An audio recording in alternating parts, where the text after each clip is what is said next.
Good morning. It is a good morning. It's delicious, actually. Wasn't expecting that one, was you? Man, these glasses are amazing. I'm seeing so many more salty comments. This is great. This is awesome. I need these antagonistic individuals for my story arc. Like I need that. Okay, it can't all be people supporting me, right? Where's the fun in that? Just give me a second here. I gotta make sure I get my laptop plugged in here so we don't run out of power. I'm only going to be with you until around 9 ish, something like that today. Um, but I'll observe the non farm payroll with you today. Just give me a second. I'll be on mute for a minute.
Alrighty. Welcome back. Welcome back. It is your host, the ghost with the most. That's right. Good old ICT. Hope you're doing well. It is non farm payroll Friday. Just about 8 minutes or so away from the carnival ride that most retail traders want to be a participant in. They want to ride the roller coaster. So I shared what I've been doing here. I was running something I outlined would unfold this week. If you go back and look at the reviews, the commentary, the things I was posting on my son's channel, and for the folks that don't know where my son's channel is on YouTube, I'm sharing every video link on my community tab on my YouTube channel. If you're following me on the app on your phone on YouTube, I know that on my older phone, I couldn't get the community tab section up on the cell phone, but you'd have to go to like a laptop or something that's a little bit bigger. I'm not sure why it does that. But, the community tab is kind of like where I post things too. I don't use Twitter anymore. I don't use Facebook. I don't use Instagram. I'm not on any of those services. But I use my community post or tab on my YouTube channel as a way of kind of like a message board, telling you what I'm getting ready to do, or just give you some kind of encouragement, or just needle the folks that need the little heat from ICT. So I realized while watching the uh, the playback for the editing, I didn't have the NDOG on for today, so I'm gonna do that real quick before we get into the tomfoolery that is non-farm payroll. So on a 1 minute chart, there, and that's the 6 o'clock open right there. So that's going to be the low of the new day opening gap, and the close is that price there. So the high is the close at 459,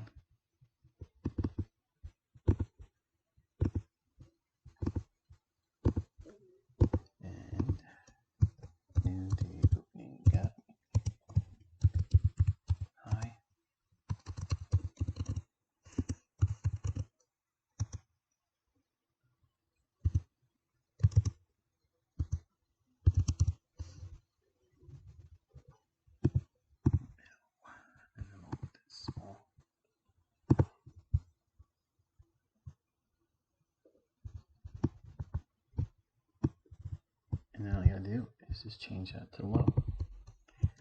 Quick, painless. Bada bing, bada boom. All right, and then scrub on over here.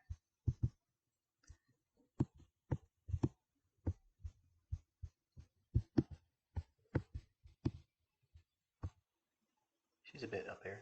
And it's the, look how it's overlapping with the August 13th daily fair value gap high.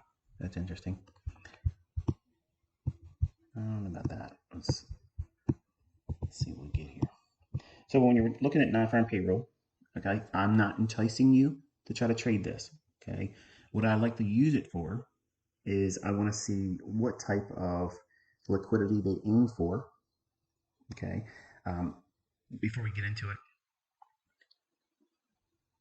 non-farm payroll is not algorithmic. Okay, that is not algorithmic. It is the same logic that is used in the automated form, but non-farm payroll like FOMC is a manual intervention. That means they literally pick where they want it to go abruptly, just like that. Okay, and you're encouraged not to try to trade it going into the non-farm payroll number.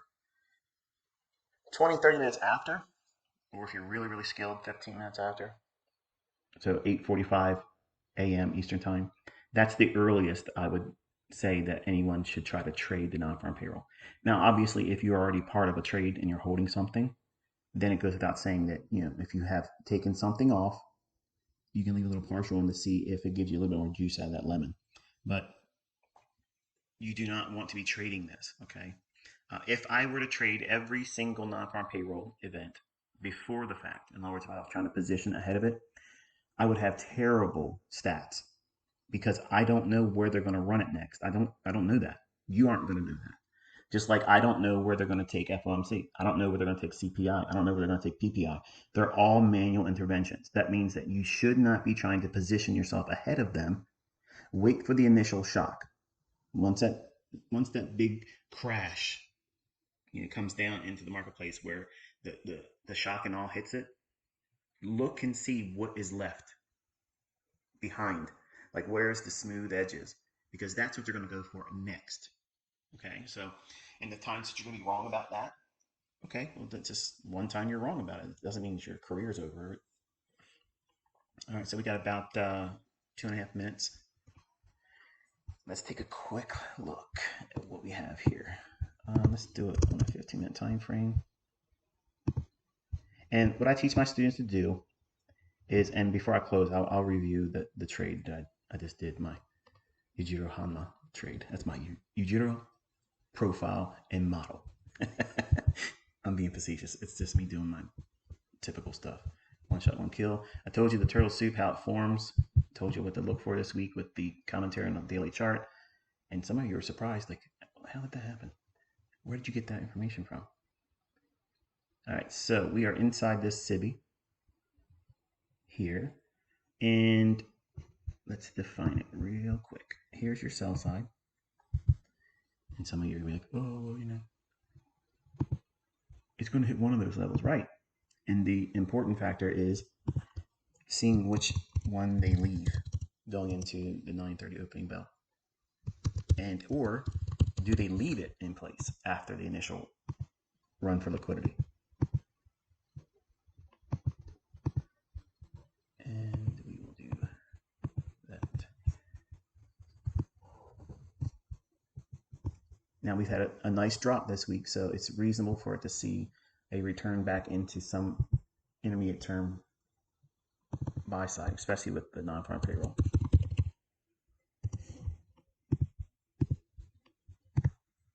Okay. So what I teach my students to do is frame out 15-minute highs and lows that are key. Relative equal highs, buy side. This one here, we do have, this, but I don't like that so much because we already hit this lower low. And we've already met the objective I had for this week, which was that August 13th daily fair value gap. Go back and listen to my commentary. Look at what I was explaining on Caleb's channel and the things I was mentioning during the live streams on this channel. We were looking for lower prices, and I wanted to see it get down into that 18,765.25 level. For the folks that said, you got two screens recording, just turn the trade on and go. You do it. You get in at the high. You get in at the high and you hold for the low. Do it on an execution. I don't care if it's a demo. Do it. Bet you can. Salty boys. All right, so here we got it. This is non-farm payroll. You want to trade that? You want to trade that? Woo! That's right, baby. Right to the buy side. I didn't like this one. This one's the one I liked. Now, if you think that you're going to trade these types of moves, if you think that's going to happen, and you're going to be able to get in there and they're just going to let you ride it, and you're going to get out, you're not even going to get out here. It's happening so fast, and your broker is not allowing you the execution. Every broker pulls their engagement because they know that people are going to do what? They're going to over leverage, just like everybody does with these funded accounts. They over leverage. They link 20 accounts, 30 accounts, or whatever the maximum is, and they go for broke. They try to trade as much as they can be allowed to do by the funded account company because they think it's the lottery, and they know they can't trade well. So they're just trying to get lucky on one big move. So when do they know markets move around a lot? Non-farm payroll, FOMC, CPI, PPI, and they gamble. So brokers know that. They know that. So they're going to pull the opportunity away from you. That's not a lack of liquidity for the sake of buying and selling. There's a lot of people want to buy and sell. I promise you, they all want to buy and sell. But your brokers collectively are not allowing them to do that. So that's why you have this illusion, okay, of lack of liquidity. They call it illiquidity, okay, or illiquid markets. Now, there's absolutely liquidity there, but the brokers are not going to allow themselves to see people go in and just run roughshod on them because some brokers B-book.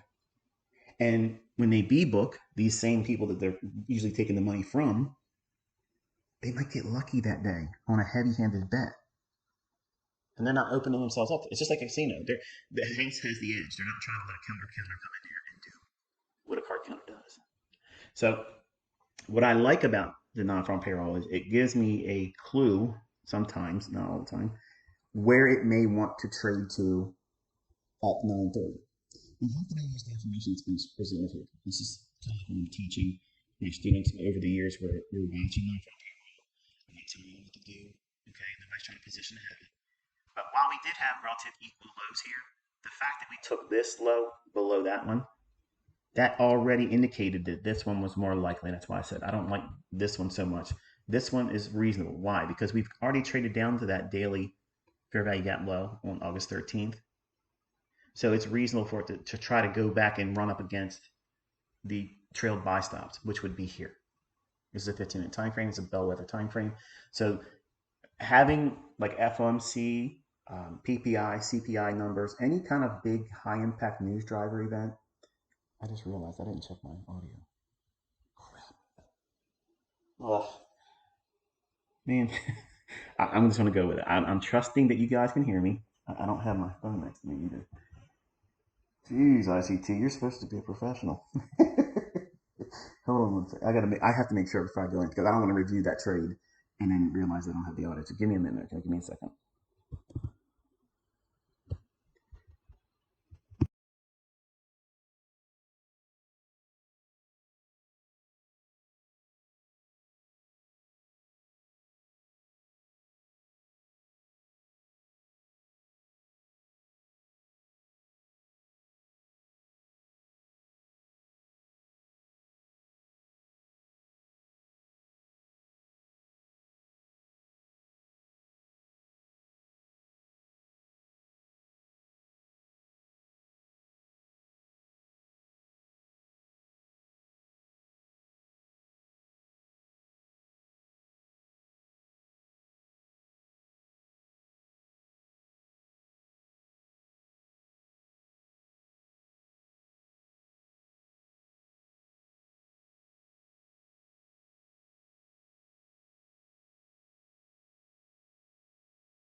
Oh, here, Ross Cameron.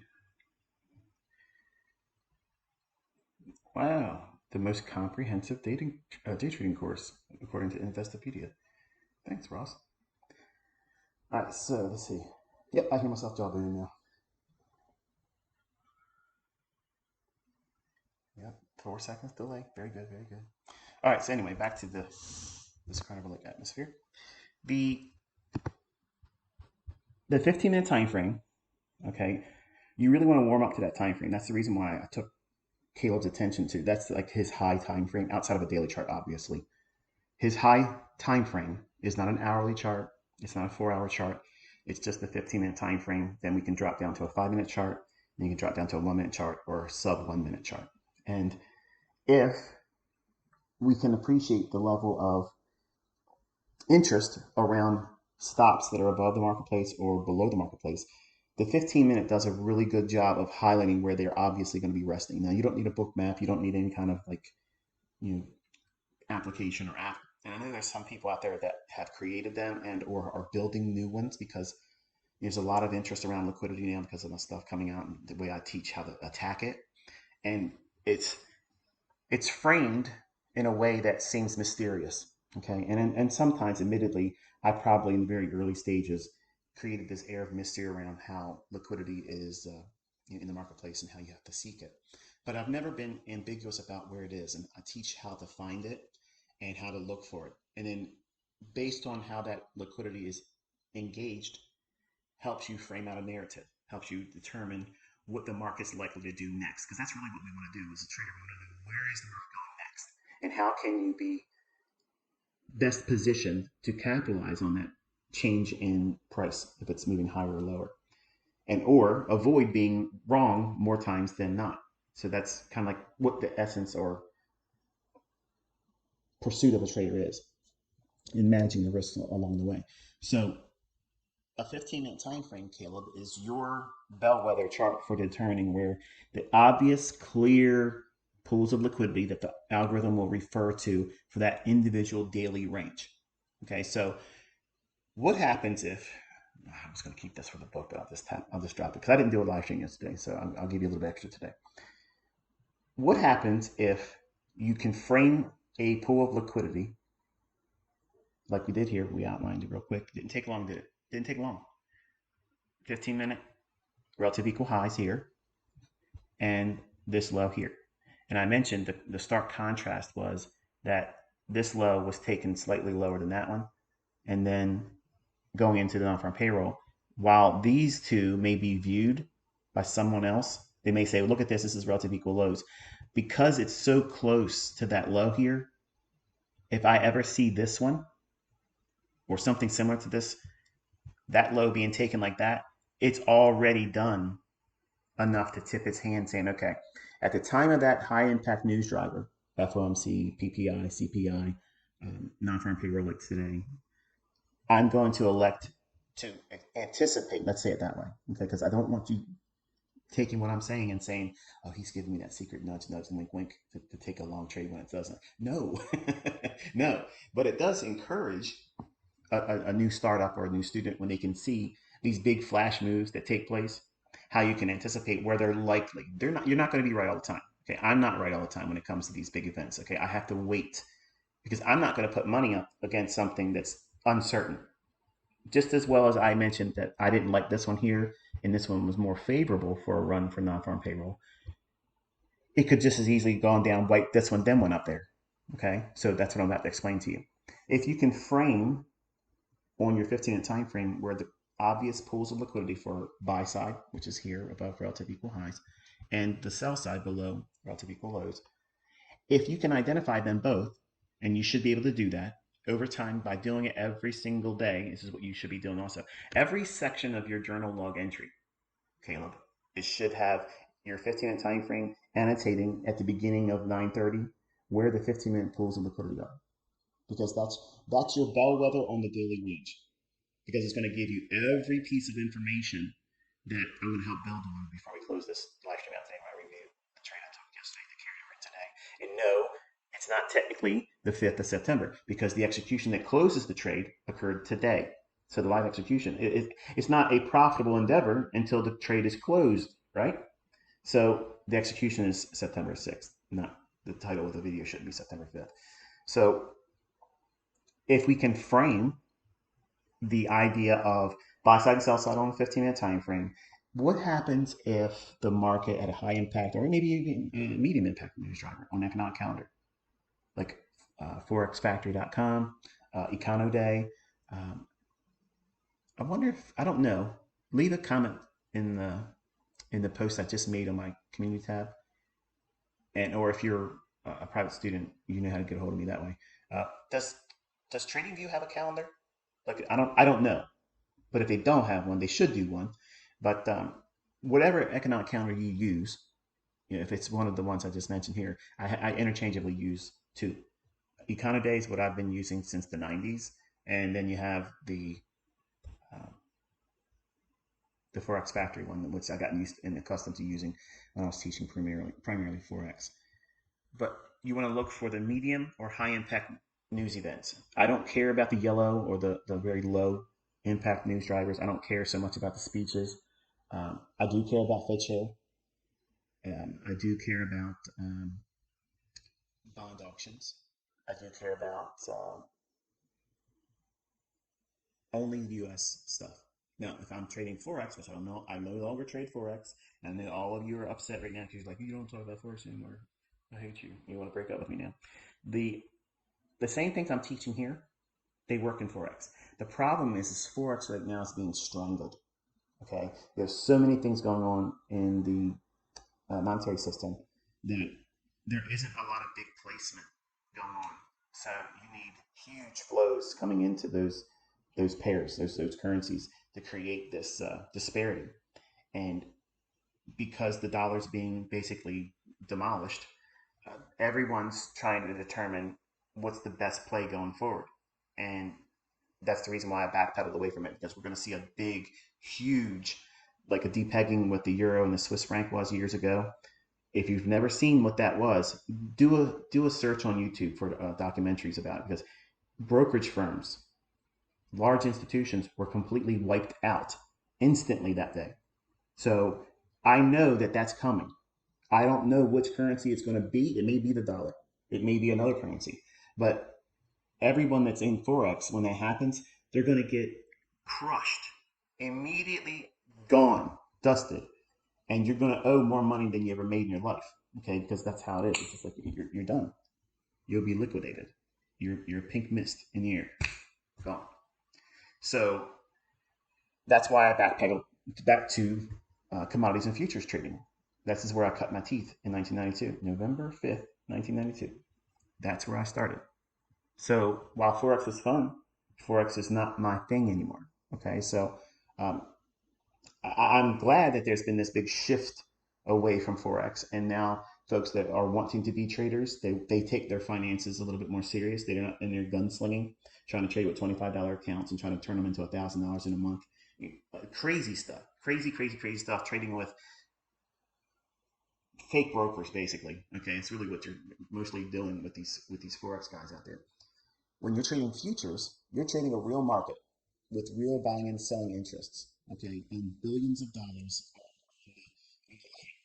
Where it's a gentleman's market.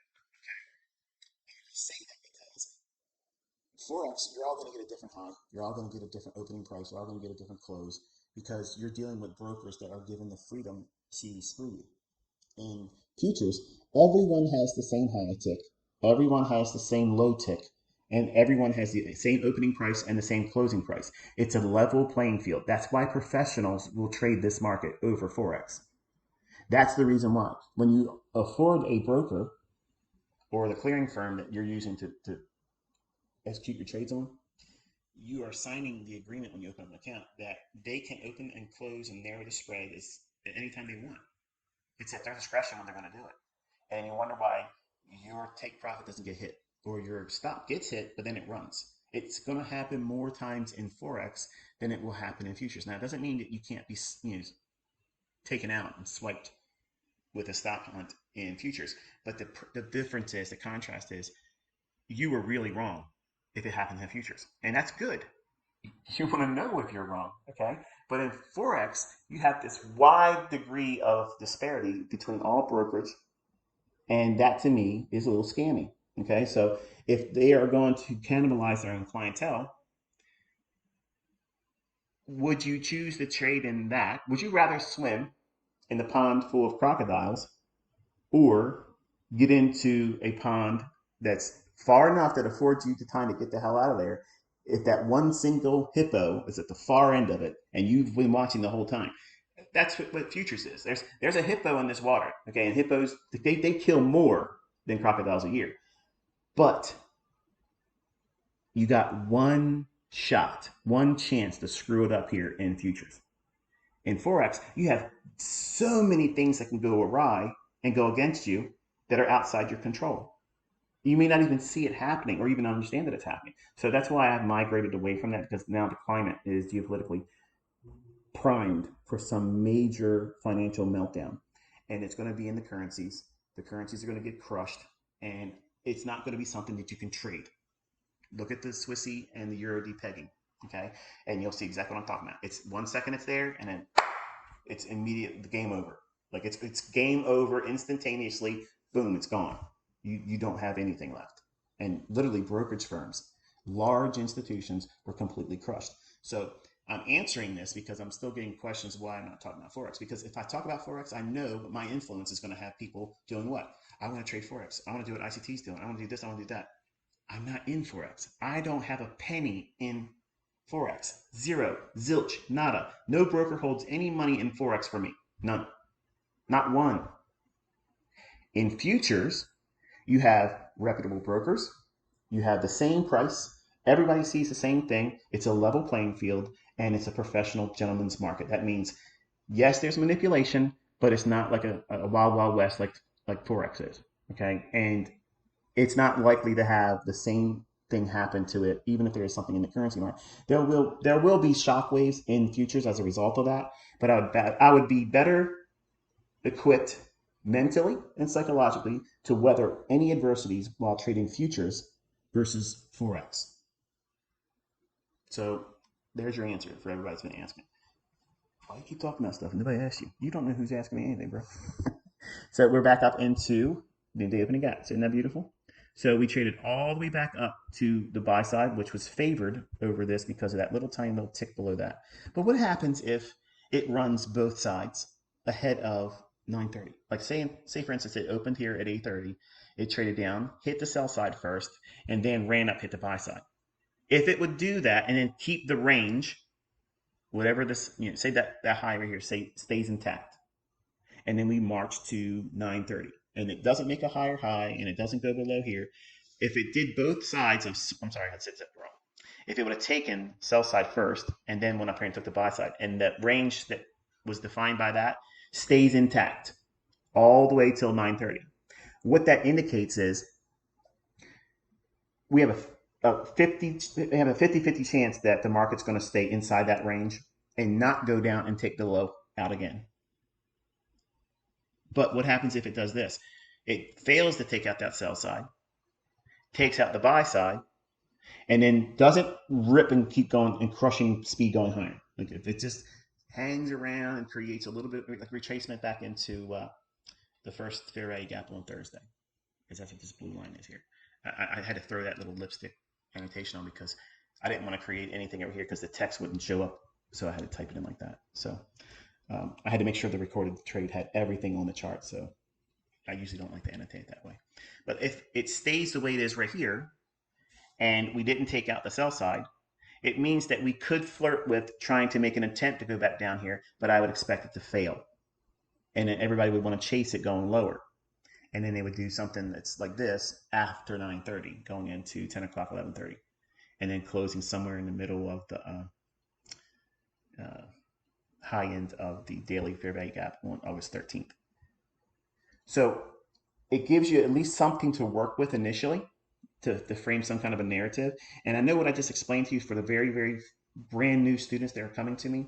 It's a little advanced, but it's okay because you're seeing me outline things day after day. And when I'm talking about the higher time frame charts, where the price should reach to, what should it gravitate to, over time being exposed to that, a lot of the questions that you have right now that you think are paramount, that you can't sleep unless you figure the answers out right now, I promise you, if you just write those questions down in your study journal, just relax. The days that you have those questions come up, write them down and leave space for the answer, because eventually when you get to another video that you watch by me or a live stream, I'll cover something. But obviously, there's so many of you that are watching. I know most of what you're going to ask me anyway, and most of those things are already answered in the old content that's on my YouTube channel. All the old lectures, they're not stale. They don't they don't stop working because they're years old. You know, all the stuff that I taught in 1996 they're still happening right now. And you're talking about the algo changing. Come on now. So 15-minute time frame, Caleb, is what you want to focus on. Early on, I expect Caleb to have the wrong buy side and sell side annotated. It's normal for that to happen. I want him to mess it up so that way I can show him what he's doing wrong and where the right one is. That way, if you're doing similar things, you will have that experience of, oh yeah, I probably was thinking the same thing. If you're even doing it at all, that's why it's important before you watch anything that appears on Caleb's channel, you do it first in your own charts. Okay, because that way it's like the same experience by me showing you mine. I'll show you what my charts look like at the end of the day. This is my annotations. This is how you should have your charts marked up. These are the observations that you should have, in my opinion, based on what I believe you as the audience member, specifically Caleb, my son, you should be focusing on right now. It does not mean it encapsulates every possible thing that I've ever taught on. It just means that as a beginning basis point, like if you're brand new and you want to know how to start, this is how you start the 2024 mentorship. And then watch what I'm doing over on my son's channel. For the next couple of weeks, it'll be primarily me talking. And then because he's seen enough examples of it, he can ask me pertinent questions that are useful. Otherwise, right now, if I sit with him and he says, all right, Dad, what about this and what about that? They're infantile questions, and they're best suited to be answered just by going through the process of me watching, the next couple of weeks, reviewing, doing the screenshots for his journal.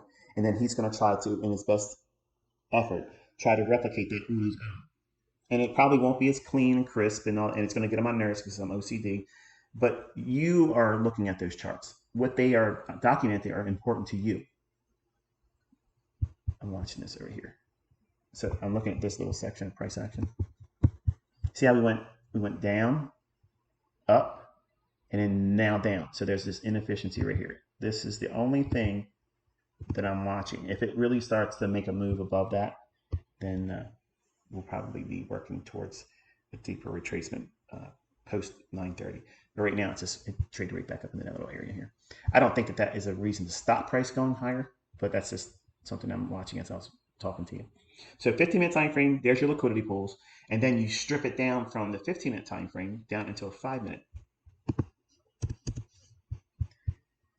And levels that would be defined on this time frame, they're considered minor buy side and sell side.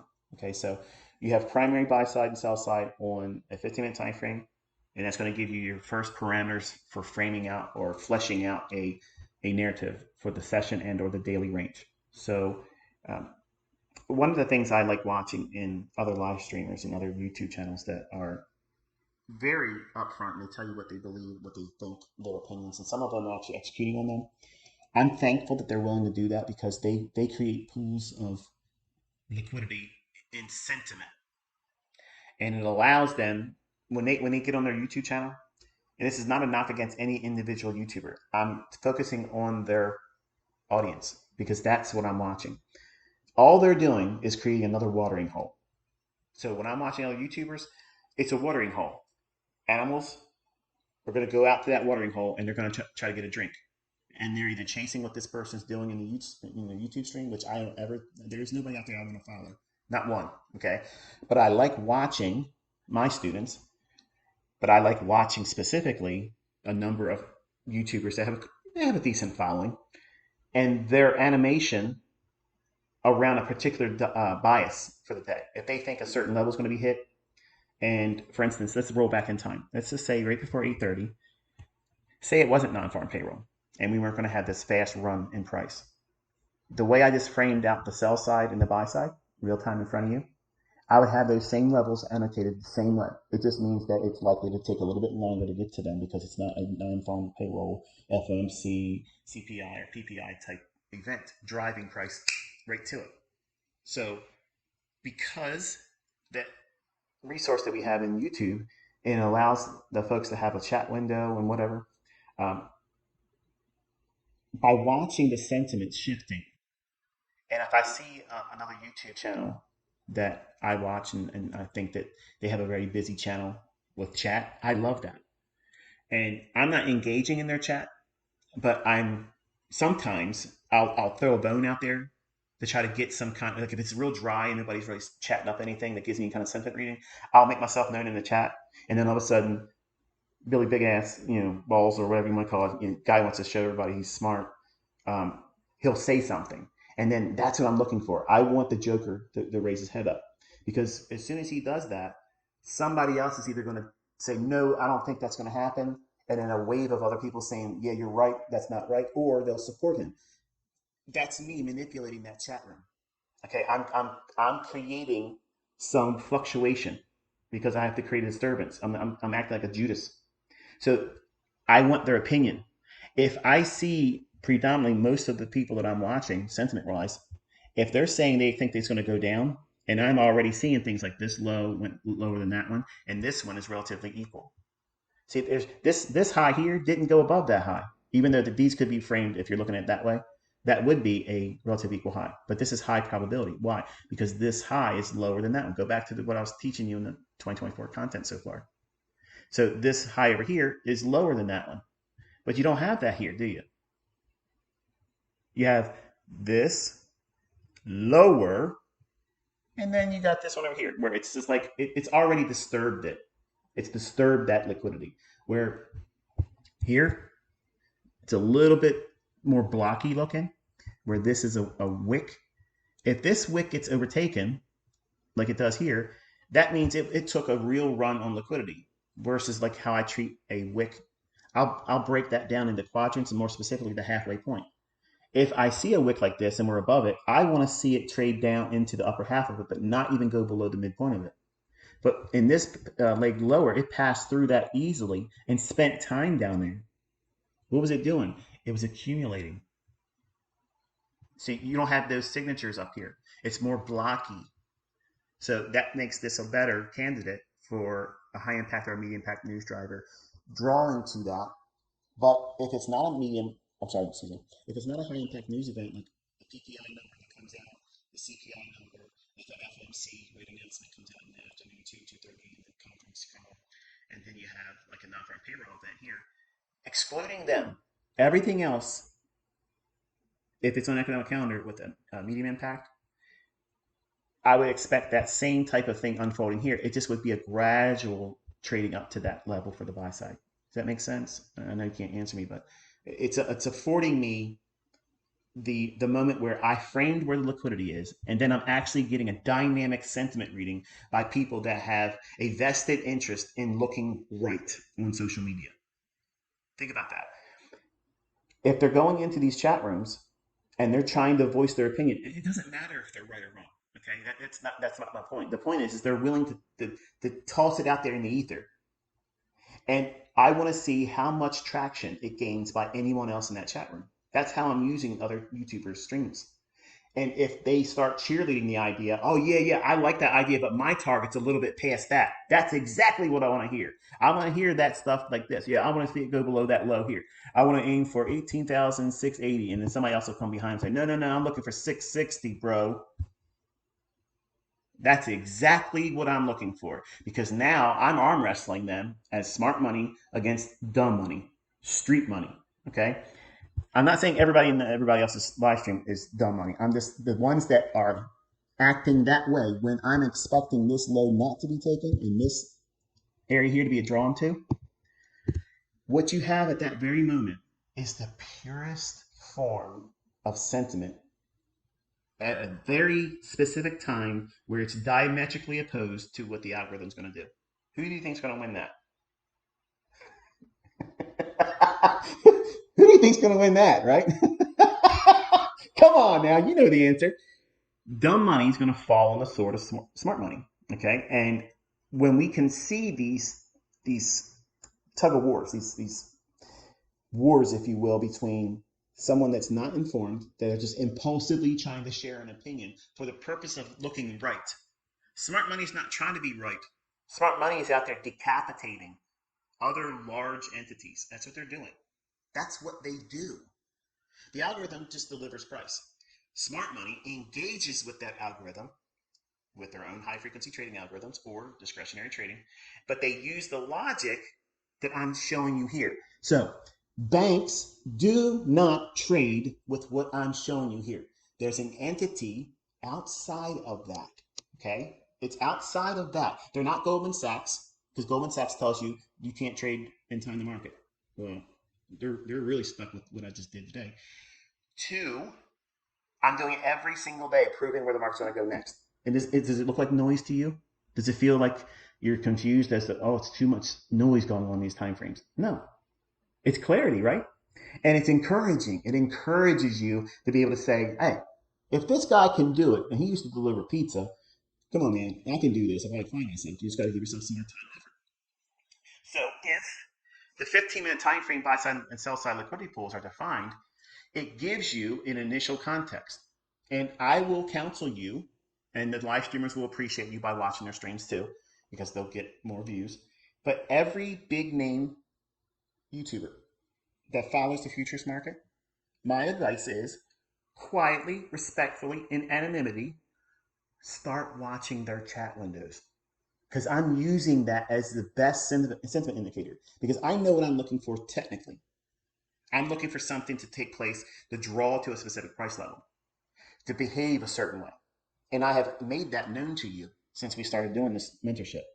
I told you every step of the way what I'm looking for. I'm using higher time frame charts to tell you what I think narrative wise, but intraday I can trade both sides. It's not a problem to do that. But if we're looking for that low on August 13th on the fair value gap, which I'll take you up to the chart in a second, that was where I wanted to see it trade down to this week. Once it hits that, I'm done. I'm not personally looking for anything lower. Can it go lower? Absolutely can. But I'm not going to be on that. Why? Because I'm sailing into the weekend. I'm done. I'm letting everybody else out here fight on non-farm payroll Friday to find something to make money on. When I just destroyed it, Godzilla's the atomic breath, boom, gone, nuclear waste now. And everybody else is trying to find scraps to eat. I'm out the door. I'm out of it. I've already done enough damage. I don't need to do anything else. So I'm walking back out to the ocean and find myself in my Godzilla lair, right? So if I know it's always some kind of movie analogy. That's how my brain works, man. So when we drop down from a 15-minute time frame to a 5-minute chart, then you can start seeing smaller pools of liquidity. And what would that look like? Well, inside of this low and this high, that's your range. So if we think by dividing up the characteristics that the buy side liquidity pool has in contrast to what the sell side, the fact that this wick was overtaken, that to me is more indicative of this was a real stop hunt versus this blockiness. Okay, it's just real smooth compared to this. Would you agree?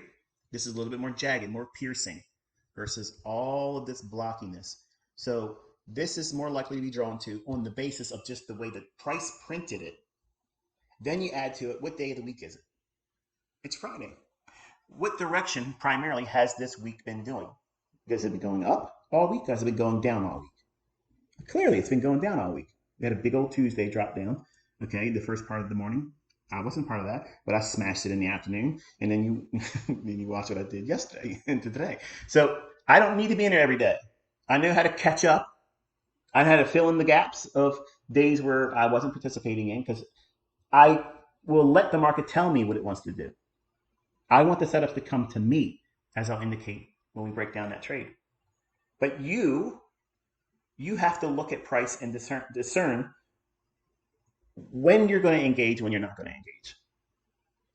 And once you have that 15-minute time frame defined, this is your dealing range. This is your high, and this is your low. What is the daily range, and or specifically, what's the morning session going to do with that range?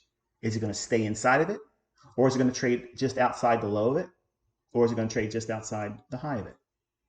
Is it going to run both sides first? And if it's going to run both sides, which side does it run first? In this case, it ran to the buy side. But it stacks the odds against this being a prolonged move lower for me personally because it's Friday. It's fulfilled my high time frame daily objective by going into that August 13th daily low, fair value gap low. And that sounds like a whole lot of mumbo jumbo, but when we go back to the daily chart, you're going to see exactly what I'm talking about. It's going to make perfect sense. But this isn't going to be a long video, so it's going to be easy for you to watch a few times to get the notes from it. After the 15-minute time frame is defined, where you have both buy side and sell side, dropping down to a 5-minute chart, then you can start looking at things like this, where this is a high, slightly lower high. So these are relatively equal. You might not see it that way. That's what I'm teaching my son to view it as. So buy side is defined with this high here. What kind of high would that be? What kind of buy side specifically would that be? A minor buy side liquidity pool. So you'd annotate it like this.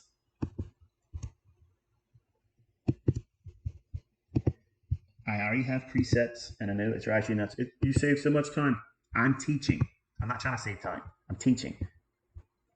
You want your brain surgeon to go through the cliff notes and then you want to be doing brain surgery on you? No thanks, Brody. I'm not doing that. I want the person that went through all of it the right way. So this way it helps teach how people are to annotate because there's always new students coming in. Top, left, and I like 14 or 16 depending on what the chart looks like. That's good for me. So this is a minor buy side liquidity pool. Okay, and then we have again right in here. See these? So that same thing. So you can highlight, not the edge of it, highlight the line, hold down control, drag your mouse away from it, and it'll copy it. And then you just put it on the higher of the two highs and extend it over. Okay, so you have a primary sell side liquidity pool, a primary buy side liquidity pool. What makes it primary? It's a 15-minute time frame dealing range. So that way it tells you what you are going to frame your session and or daily range around initially. Because you have to have a starting point, right? Where do I start, ICT? Where do I start looking? This is what you start with, okay? But that 5-minute chart will break down that range from this high down to that low into smaller buy side and sell side liquidity pools. So what are we seeing here inside this range? Primarily, it's buy side. Okay, we have a lower run here below a wick, so that means this is a little bit more jagged. It's Friday. It's been going down all week. So which side is non-farm payroll most likely? Not all the time. Not a panacea. Not a be-all end-all. It's always going to work this way because ICT said so. This is my protocol. This is what I teach my students to look at price like this, to anticipate where the market is likely to go. I do the same thing with PPI and CPI. And I sometimes, and I'm talking about maybe 2% of the time, get it right. But 98% of the time, I'm wrong on CPI and PPI numbers, initial delivery like this. So I'm trying to remind you, don't think that you're going to walk out there like John Wayne and be like, it's over. You know, the Duke's here and I own all this stuff now. This is my show. There's a new sheriff in town. You ain't going to be able to pull that off. Okay. It's not going to happen because if it could be done, I'd be doing it. And I'm not able to do it because no one knows what they're going to do with that information. That information may be technically viewed historically as a positive, but they sink it aggressively lower. And then they'll make the excuse later on. Well, you know, they priced in. You should have known better. They didn't have any articles saying that they were expecting that. But there's always some excuse in the news feeds that it was priced in. Traders priced in this and come on. If it ain't something you're going to tell me in advance, don't talk about it. Don't talk about it, okay? So I don't care about what the raw data is. I don't care what the job number is. I don't care how many jobs are lost or created. I don't care about that stuff. Okay? Because they're all lies anyway. Everything about those data points, every single one of them are all fake. They're all meant to stimulate the pockets of investors and large institutions. That's what they're there for. Okay? So it's like an illusion. It's a reason for you to have some other excuse to get in here and risk more of your money. That's what it is.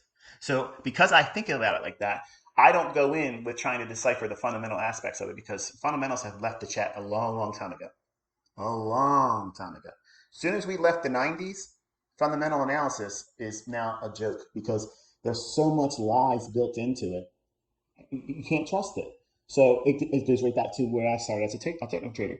The chart's going to tell you everything. everything. So if we start looking at that range and we see there's a buy side here, there's a buy side here in 5-minute chart, we can see how these are treated in the realm of how far we're going to reach back to that buy side, because we already determined that that's more likely, and you heard me say that before the non-farm payroll number releases. How we traded that first minor buy side, that's going to give you a clue. Okay, it trades up to it here, and then watch what it does. Jams down. What's that doing? Taking out that short-term low, but it is not going below that low here. So as soon as this candle closes there, this one here is the next one that is considered. It trades above it, right back down in, and then rips through the buy side. You cannot trade this on non-farm payroll release. You can't. You're not going to get filled, or you're going to get slipped so bad. What is slippage? Slippage is you trying to buy it at, say, 18,845, and you get filled at 18,862 or higher. But you want to have a stop loss somewhere down here. You now just were filled at a very unfavorable place, and now your risk is incurred in a much larger capacity than you initially wanted to take on. If you even get a fill, you may not even get filled. I have tried very, very hard to try to be a cowboy in this individual day, and you would get requoted, requote. You're buying. You're trying to buy it at the market. Buy. Requote. They're just keeping you from getting in. That's all that is. Okay.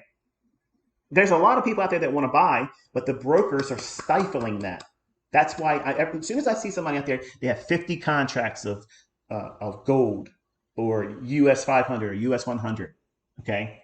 And they're showing they got 50 contracts or 50 lots, 50, and they show their little MT4 screenshots, and they're putting it up on the screen. And there's a whole wall of that. And it's always after the fact. And they're all up like 12,000, 15,000, each one of them. They did not get filled on that. It did not happen. Okay. I promise you that did not happen. But they trick themselves by doing that, because it gives them a dopamine hit, and it tells them subconsciously. Think about what you're going. You've probably done this stuff. Showing social media what you did right, gambling without real money behind it and no logic behind it. You want the feeling of someone looking up to you. So what are you doing subconsciously? You're saying you're a scammer, you're a fraud, but I feel good about doing it because the social media response that's given to me, because I lay them breadcrumbs out there. What are they going to do? They're going to fluff you up, and that's going to keep you from doing what? The work of actually learning how to do this. It's far more easier for other people to entertain themselves, because they know deep down inside they're not really trying to learn how to do this. They're not here to learn. Not all of you listening are here to learn. You hear something, you want to hear something so you can go into social media and talk about it and troll and be funny. But you're still going to work next Monday. You're going there. Okay? Maybe you're working throughout the weekend with your second job. You got to do what you got to do. But I'm trying to teach you how to avoid having to do that. Even if you don't like me. You don't have to like me. But just sit down and take notes, because the things that I'm teaching are going to help you formulate an idea of how to attack price action and how to avoid certain instances where everybody else is going to rush. They want to rush in here and capture these types of moves. I don't need that. Look what I just did. I don't need this day. I don't need to do that. I don't need a day trade. I can swing trade. I can position trade and get an extreme level high, an extreme level low, and be content with that. And that could have been my entire trade for the entire week and never done anything else. And that's how I was trading when I was trading Forex. I would look for those types of setups. I wasn't in there trying to do every little 15-minute movement. I don't care about that. You can do that. If that's what you want to do, you can do that. But that's not my cup of tea. I don't like that. I want to be in there where I know I have the largest magnitude of the move on side that I'm trading on. And it's very forgiving, because that means if I'm using precision elements to get me into a trade, and I'm trading at the highest level where this move can start trading lower from, and I'm going to show you how I did that, okay?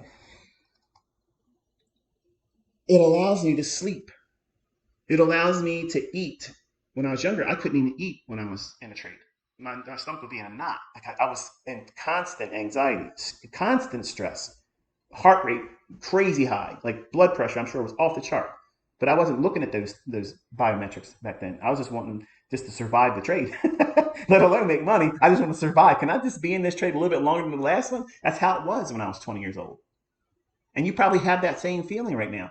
But what changes over time is you start figuring out what is the better setups. And you're going to see that these better setups, they're not an everyday setup. They're not an everyday circumstance. There's one or two, maybe 3 a week. And I'm talking very few times where a one shot, one kill scenario where you get in, that's what the OSOK is on my title of the video I just posted. One shot, one kill. That's a sniper euphemism. It means they don't have a whole bag of bullets when they're out in the field. They have a very low amount of ammunition on them because they have to crawl around a lot. They got to carry everything with them. And they're out there to take very surgical strikes. And my mindset as a trader is I don't want to go out there with a machine gun and just start spraying everything and say, okay, what fell? What did I get? Let's go see who I hit. That's not how you want to trade. But everybody does that. Everybody that starts out does that. The first time you go on tilt, that's exactly what you're doing. You put down your rifle and you say, you know what? I need my AK for this.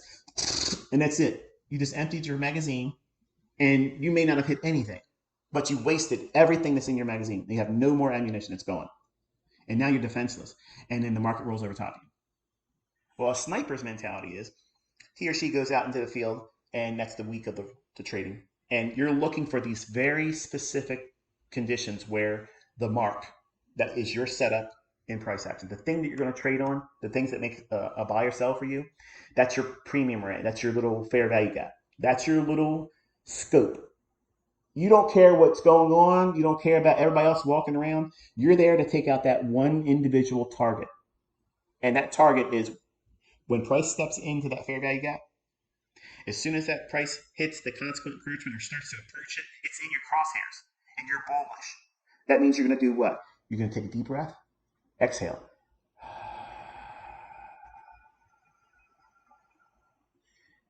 Then you stop. You don't inhale. You leave your lungs empty.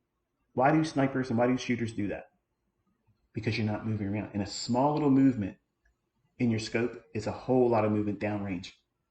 So you're exhaling, you're relaxing, you're not talking while you're entering the trade. Exhale, deep.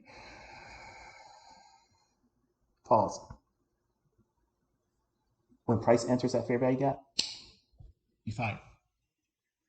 Your stop gets placed below the imbalance candle if it's a bullish fair value gap, or above the high of the imbalance candle if it's a bearish fair value gap. Then you relax. You don't do anything. You don't want to do anything extra. Just sit there. You don't go on social media and say, I just bought. A sniper does not announce where they're at. They take one shot and they sit still because they don't want the enemy to get a vector on where they're at. And you want me to go out here and trade. Oh, trade in front of me. Do your $100,000 trade in front of me.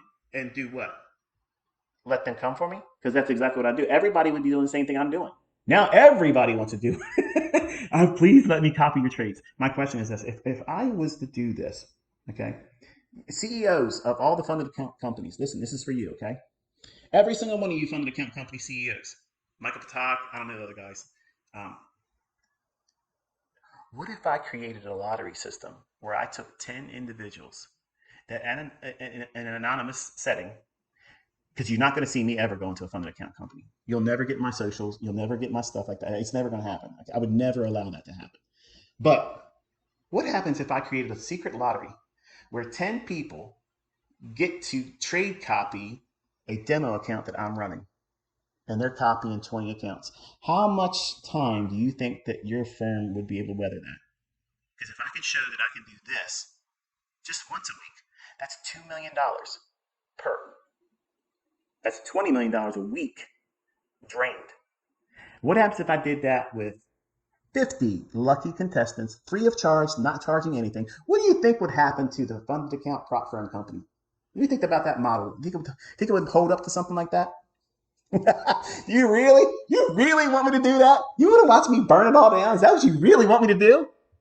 Come on now. You have no idea who I am. You have no idea what I'm capable of. Like, you talk smack all the time, you CEOs on Twitter. Oh, but this guy can burn your whole shit down. You don't even know where I'm coming from. You have no idea who I could bring out there. And if you don't pay them, you're getting shut down. Nobody's going to do business with you. So stop trolling me. you put a spotlight on you, I will burn you like the sun. Stop it. It's not going to get you anything but trouble. Everybody's like sending me an email right now. Please let me be the one. What do I got to do to win the? It's the Wonka golden ticket. He's gonna train. He's gonna let people train. I would never do that. I'm saying facetiously. Think about it. Like think about that.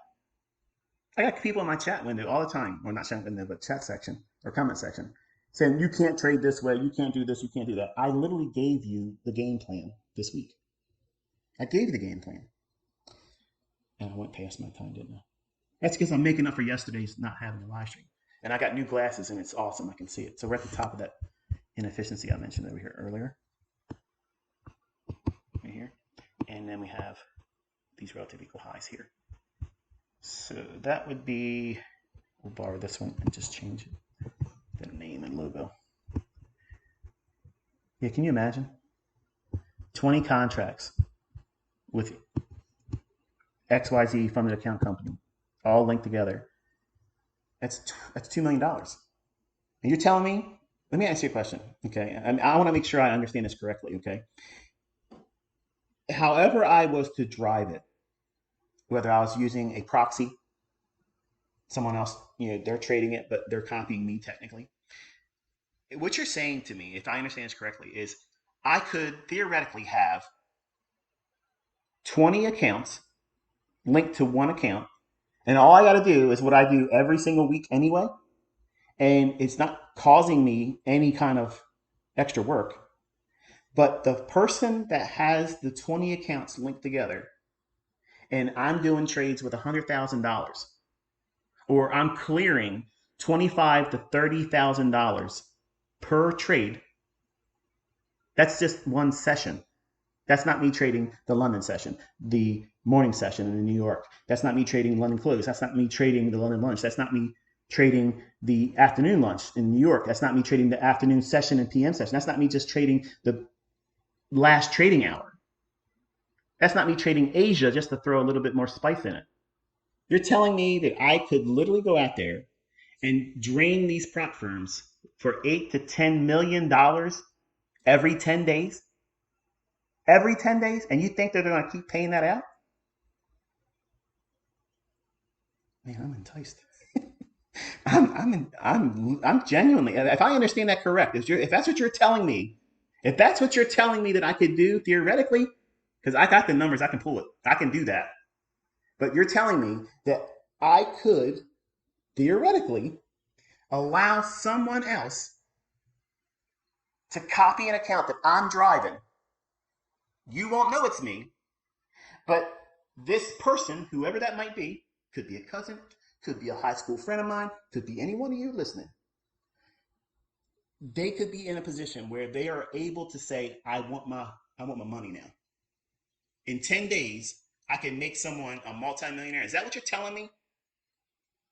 Leave a comment in the section if I have that figured out the correct way. If that's what you're telling me, I absolutely am inviting any CEO of a prop firm to email me at innercircletrader@gmail.com, because I want you to confirm what I just said. If that's what my understanding is, if it's correct. Oh, it's coming. Oh, it's coming. It is coming. I don't have to do it long. In 1 month, I can make a multi-millionaire. And that tax treatment is way better than trading with live funds. It's not the same. It is not the same. So, oh, okay. Okay, ICP has entered the chat with prop firm stuff. I'm not going to sign up. I'm not personally going to do that. I'm not going to give you my social. I'm not going to give you all those things like that. No. But I can create a proxy. How are you going to know who I'm putting in there? You won't. You'll know by the numbers. And I don't want anything for it. I don't want nothing for it. I just want to sit back and watch it. I want to watch it. I would love it. I'll go back to Twitter after that. Oh man, you're gonna burn. Troll me, motherfucker. Oh, it's good. It's so delicious. Oh man, can you tell I missed you yesterday? Can you tell? Yeah, I knew you can. But anyway. Prop firms are like, all right, look, we got to start looking for anybody that's trading 15 contracts, starting with 6. If they start with 6 contracts and they go in 4, ban them. We got to keep anything from everything's got to just keep them from getting their payout. Disconnect, disrupt their connection. ICT, you broke everything. You're a jerk. That's what would you. That's all. You would all say that.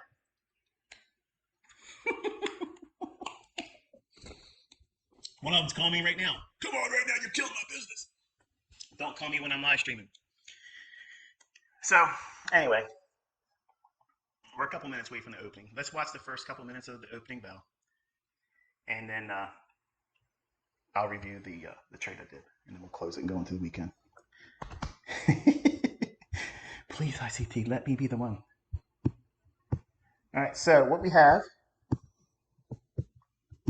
and again, this is what I was saying to you many times before, and it's repetitive, I know, but I don't personally like to have these things on my chart because this is the busiest my charts have ever looked. And it's because I have to show you as students what I have written down on my notepad. For instance, when I was mentioning this over here, real time looking at it, I'm going to my pad.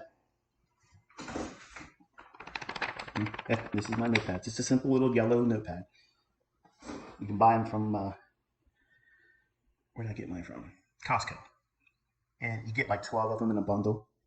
And they're about, I don't know, 5 by 9, something like that. And I simply just write down key levels. And what I do is I look at the previous day's high and the previous day's low, and then I layer every level that's pertinent to that range, and just below it or just above it. And I have it in raw numerical format, just like that. But as soon as I mention this here, I'm scribbling in my observations on that level, what time frame I noticed it on. Okay. And then what I'm constantly doing is I'm looking at price over here. I'm watching this over here, this raw number, more than I'm watching the chart over here. The chart is the language that you're learning from me talking about what price should do. I'm not going to be able to bridge the gap by teaching you how to trade price without a chart. I can't do that. I don't know how to do that. I don't know how to articulate that in a way where it's going to be understandable. But that's essentially what I'm doing. When I'm looking at price action, I'm showing you things that form in price around the same time, around the same price that these other things occur algorithmically. So when they agree, you should arrive at that assumption about what price should do or how it should behave or how you should observe it at that moment or any given time frame. Okay, so that's the exchange of information and the language that I use by doing so. I'm more concerned about what price is doing at what time, and every time it's fluctuating up and down in relationship to these raw numbers on this same price axis. I don't need any of this stuff over here. This just affords me a way to communicate and talk to you. That way you can see things that may or may not repeat. So because it's Friday, I'd like to see it run up in here and take that buy side. It doesn't need to do it right out the gate, but that's something that is reasonable. And then you have this inefficiency down here where the consequent encroachment of that August 13th daily fair value gap, which we're going to look at in just 2 or 3 more minutes. Man, I bet your social media is buzzing right now. ICT is going to let other people copy his account. And then they're going to sell that. They're going to have a business for 2-3 weeks. Okay, I'm selling seats. Okay, it's $3,000, $5,000, it's $10,000 if you want to copy ICT. You can't tell anybody. It'll be in my email box immediately. Are you looking? I'm looking to narc this guy. Okay, he's doing this, he's doing that, right? Oh man. I'm not using your cup today. It was a rush to get out there and grab a bottle of water. So sorry, Daniel. I've used it by the poolside the other day.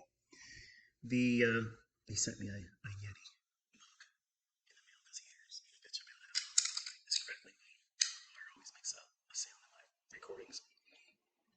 All right. So anyway, we went through the business of picking out why that buy side is here, and we've opened up. And let's look at the opening range. All right. So we have a little bit of an opening range gap still here. Let's borrow that line. That works out pretty good, doesn't it?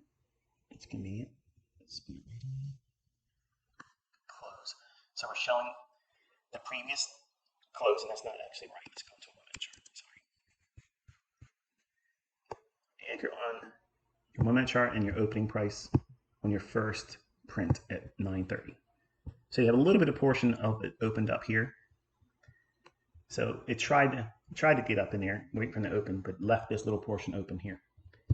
Watch this low, and we're back inside of, I think it's September 4th. First 30 again. Or was that third? I can't remember now. I took the annotation off. Electronic trading hours. Okay, so we're inside this little tiny inefficiency here. And previous settlements up here.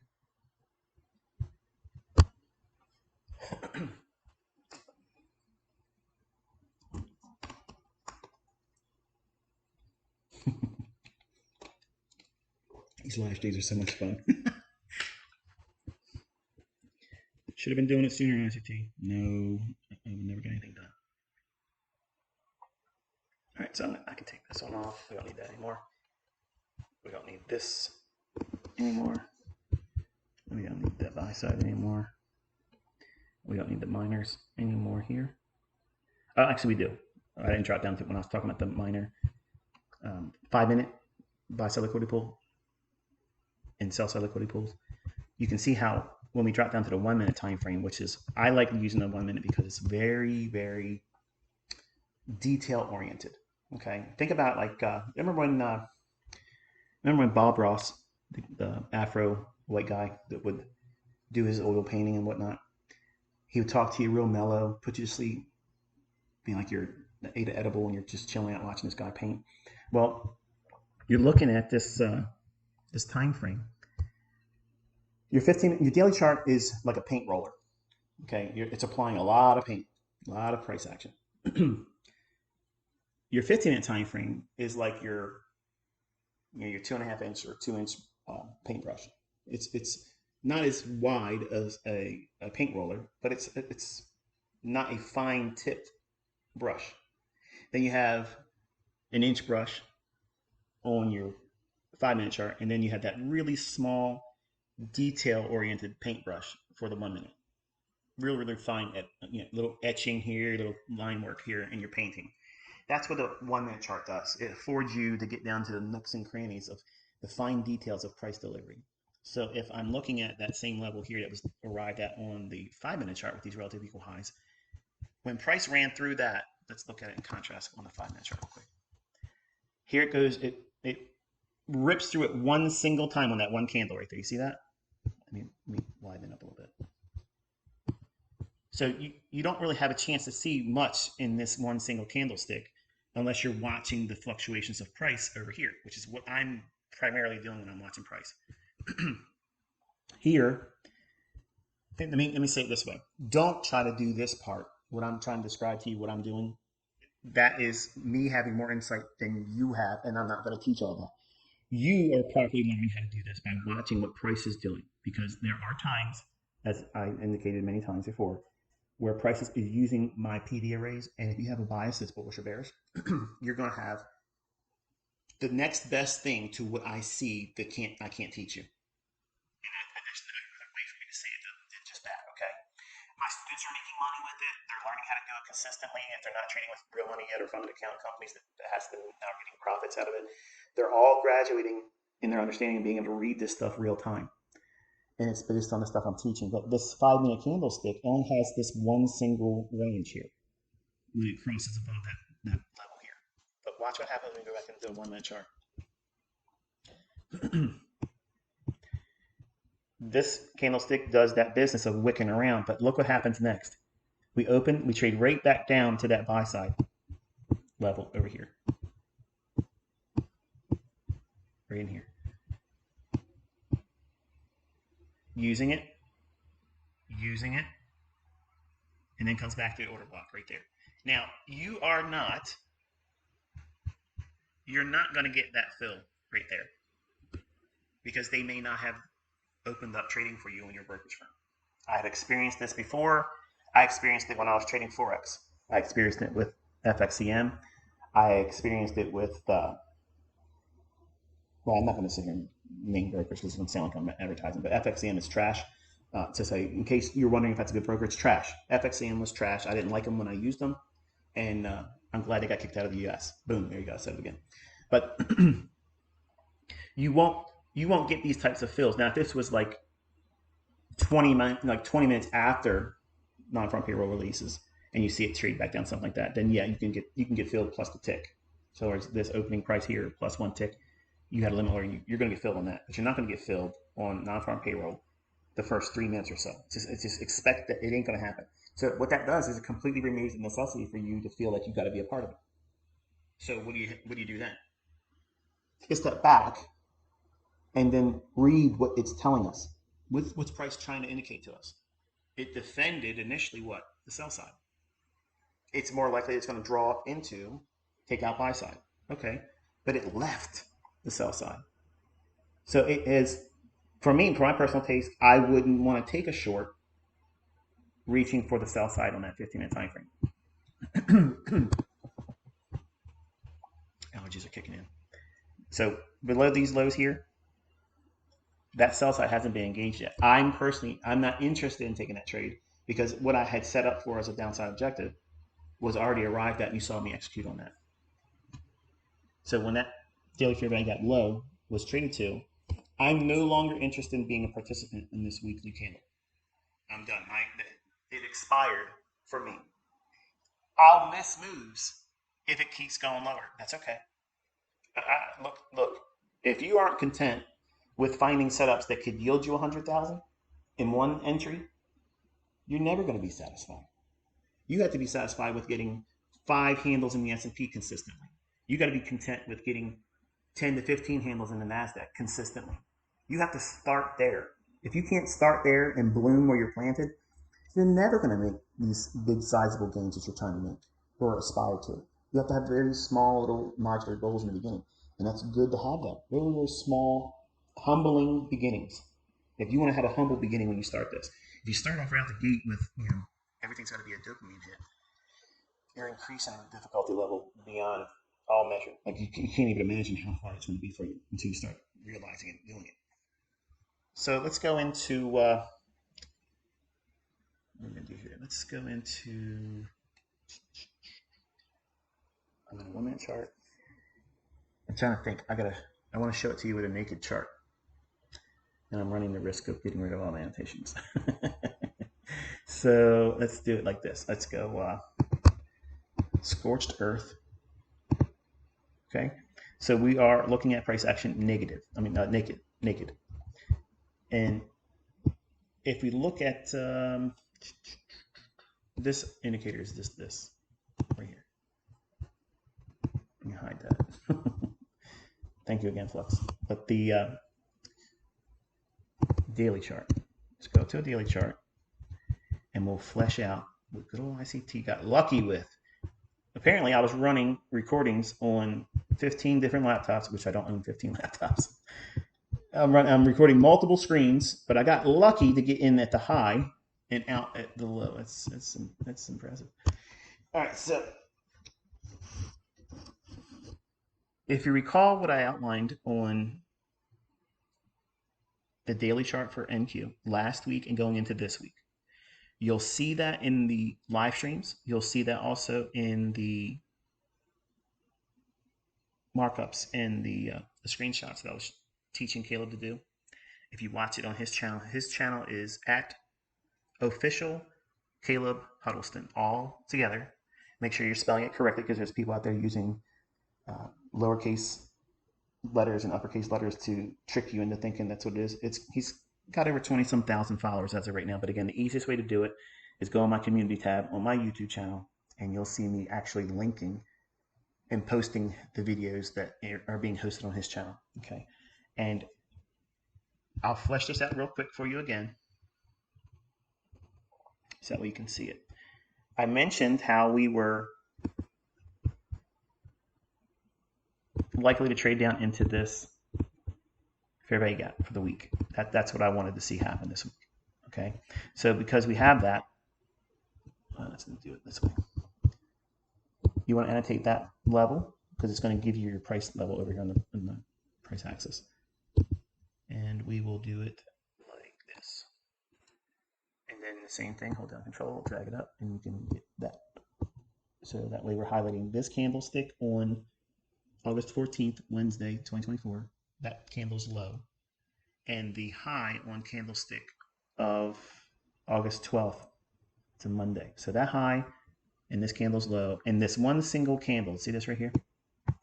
That little fluctuation between this candle's high and that following candle's low, that area right there, that is a fair value gap. It's a buy side imbalance, sell side inefficiency. That means for the market to efficiently deliver fair value pricing. It's one of those textbooks definitions, right, Hannah? This buy side imbalance, sell side inefficiency is lacking what? Efficient delivery on the downside. That means sell side delivery. Okay, so for every range that goes up, an efficient delivery model is the price has to be offered going back down the same range. That's what a fair value gap is. Okay, anybody tells you anything other than that, they're literally making stuff up. They have no idea what they're talking about. They're certainly not going to execute like you're seeing me execute or define it beforehand. They'll always talk about it after it was already a fair value gap. This one here was outlined to you in advance, and I told you that I was looking for that as a downside objective this week. Notice what goes on beyond that candlestick's high to the left. Look over to the left. What do you see? Well, the first candle is this one here, the body in that. So you have a volume imbalance down here. So let's play devil's advocate for a second. If price wants to go lower, maybe it goes lower today. I won't be on board with it. I'm done. When I'm done this live stream, I don't have to edit anything. I love live streaming for that reason because it is what it is. What I said. I don't have to go in and edit. Like it took a lot for me to edit that 18 hours of recorded session to get it down to a time limit so that way it's palatable. I'm not going to try to take any more trades today. I'm going to relax. I'm going to do things around the house. This volume imbalance would be the next draw on liquidity that goes below the consequent encroachment of this wick. So you would define the range like this. I mean,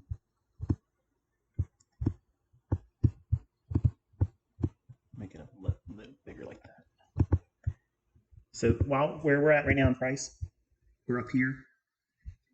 Half of that wick, that's consequent encroachment. Look how close we got to it. The volume imbalance down here is the next one.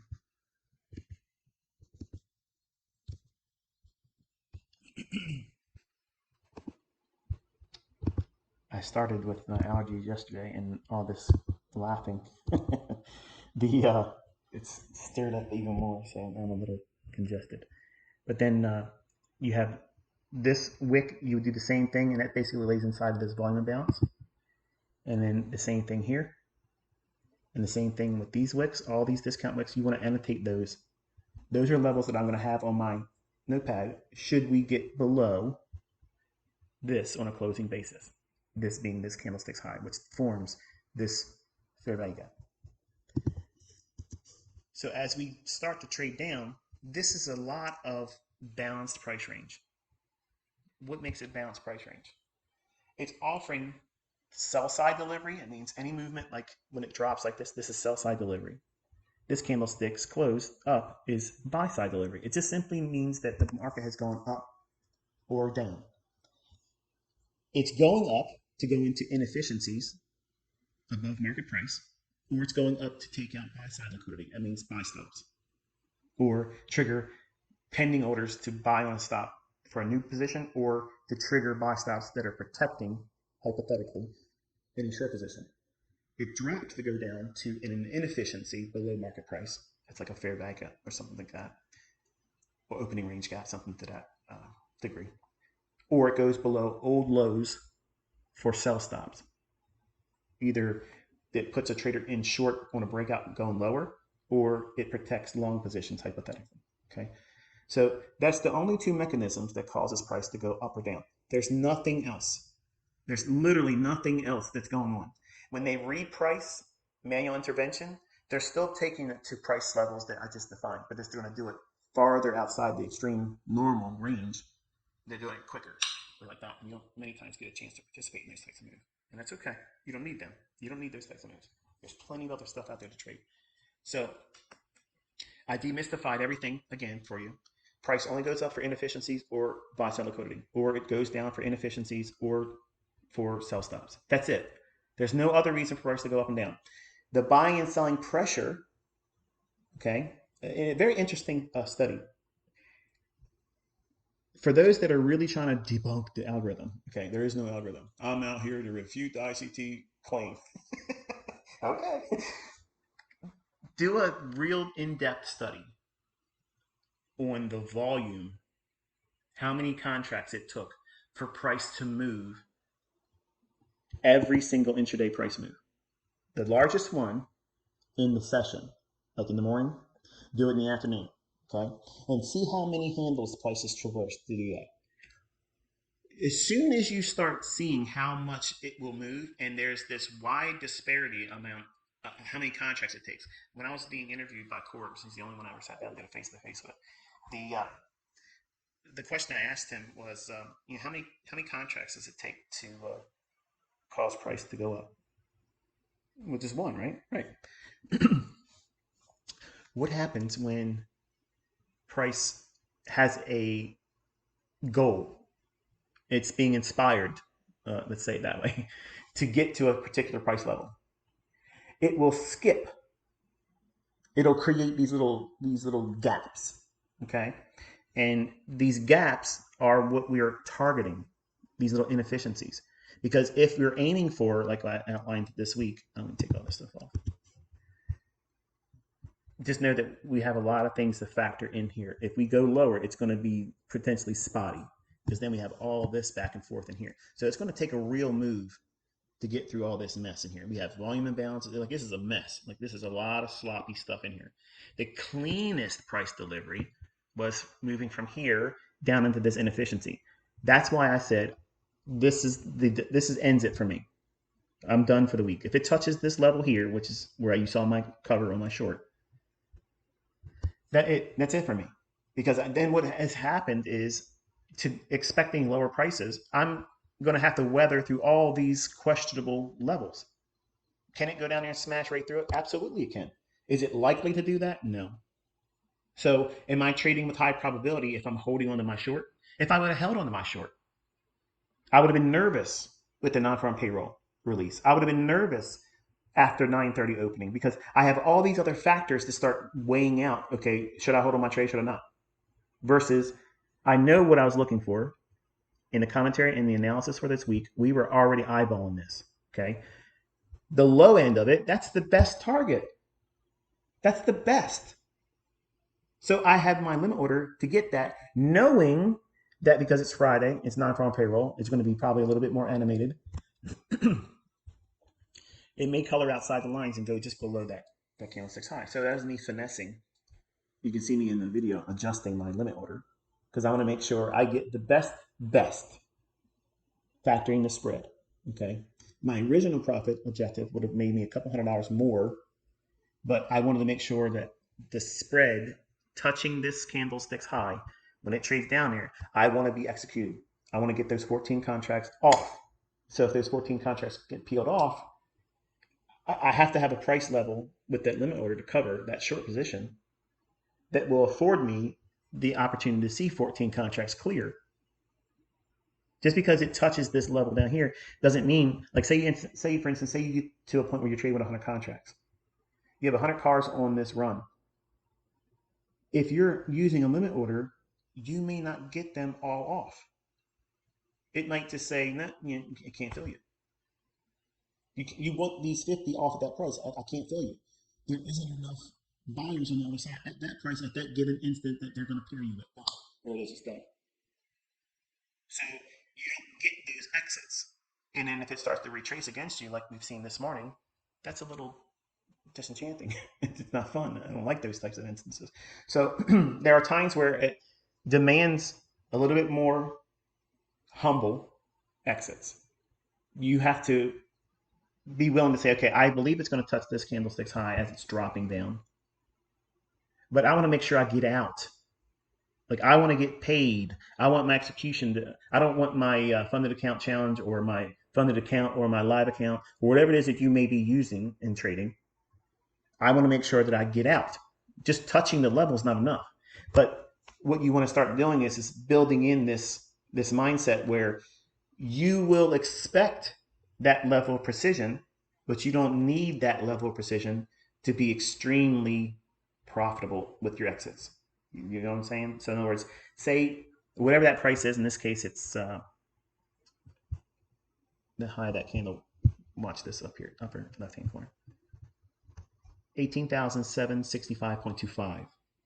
So what's wrong with trying to get out at 18,770? Oh, that's not precise. That's not precision. Why? You're telling me that if you were short and you had an open unrealized profit of say 50 handles, okay, not like what I did, 300, almost 360 handles. How about that? 18,770. Again, watch that price here. You're not getting 765 and a quarter with your exit. Not while you're trying to groom yourself into seeing these things pan out consistently. You want to be able to afford yourself an exit. So you expect to touch that level with price, and that's your moral victory. That's your trophy. And that's what you put in your journal. I'm pleased. I'm excited. I was so stoked to see price trade down to that level. It was amazing to see it drop down there and hit that perfectly. And you note the time and you put the little screenshot and you say, this is what it feels like for we're holding onto a trade and it pans out like this. But I'm happy and I'm comfortable that I don't need to have that level of precision for exits. I'm growing in my precision. So in this case, instead of getting 18,765 and a quarter as your limit have to be 18,765.50. That is not much wiggle room. That is, and that's not a lot. Like you could very easily not get filled if it stops dead on its delivery at 765 and a quarter. How many contracts are going to be traded at that price with one tick variance, right? So if you went into it with the 18,770 level,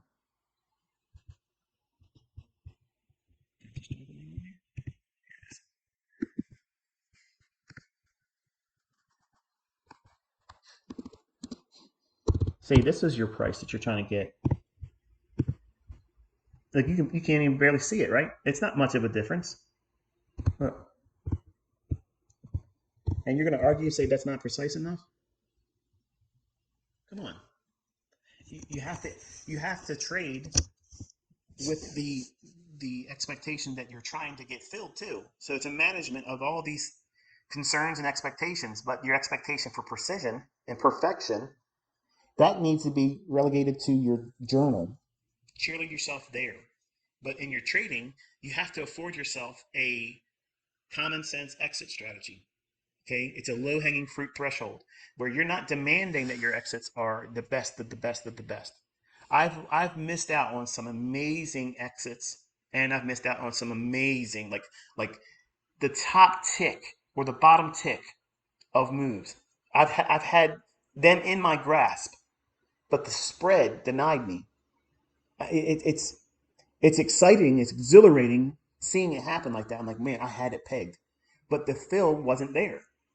So, yeah, I can feel great that I had it dialed in, but I didn't execute properly. So I have to keep myself grounded with my ego and say, "You're good, kid, but you're not that good." So, and just allow yourself to operate in the market with your orders that will afford you the luxuries of getting in and getting out.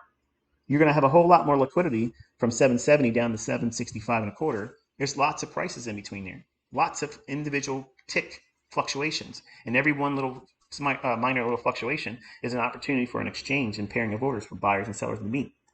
And you want to afford yourself an ample supply of that when you're trying to exit, and just yield yourself to, yeah, it went to where I wanted it to go, and I'm happy with that, but I don't need that.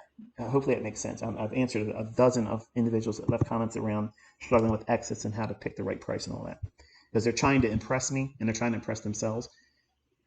knowing where it's going to go to with the perfection, that is just for you to feel good. That's not how you're going to execute. If you try to do that, you're going to miss entries, you're going to miss exits, and or hold on to them because you want them to hit that level with your exit, and then the price could be returning against you, and you are more fixed on the outcome being perfect versus recognizing that you're in a trade now that's turned around on you, and you've married the vein. Okay, gold miners used to have the expression, so and so's married the vein. In other words, the location that's been mined for gold, it's dried up now. It's no more gold there. But because he's found one little nugget there, he's married the vein. He thinks it's going to be nothing but more gold. So he spends his time constantly digging and panhandling through there, getting nothing but wasted time. So you can do that with your winning trades. You can turn a really good trade into something that's dog mess, really. So we're below.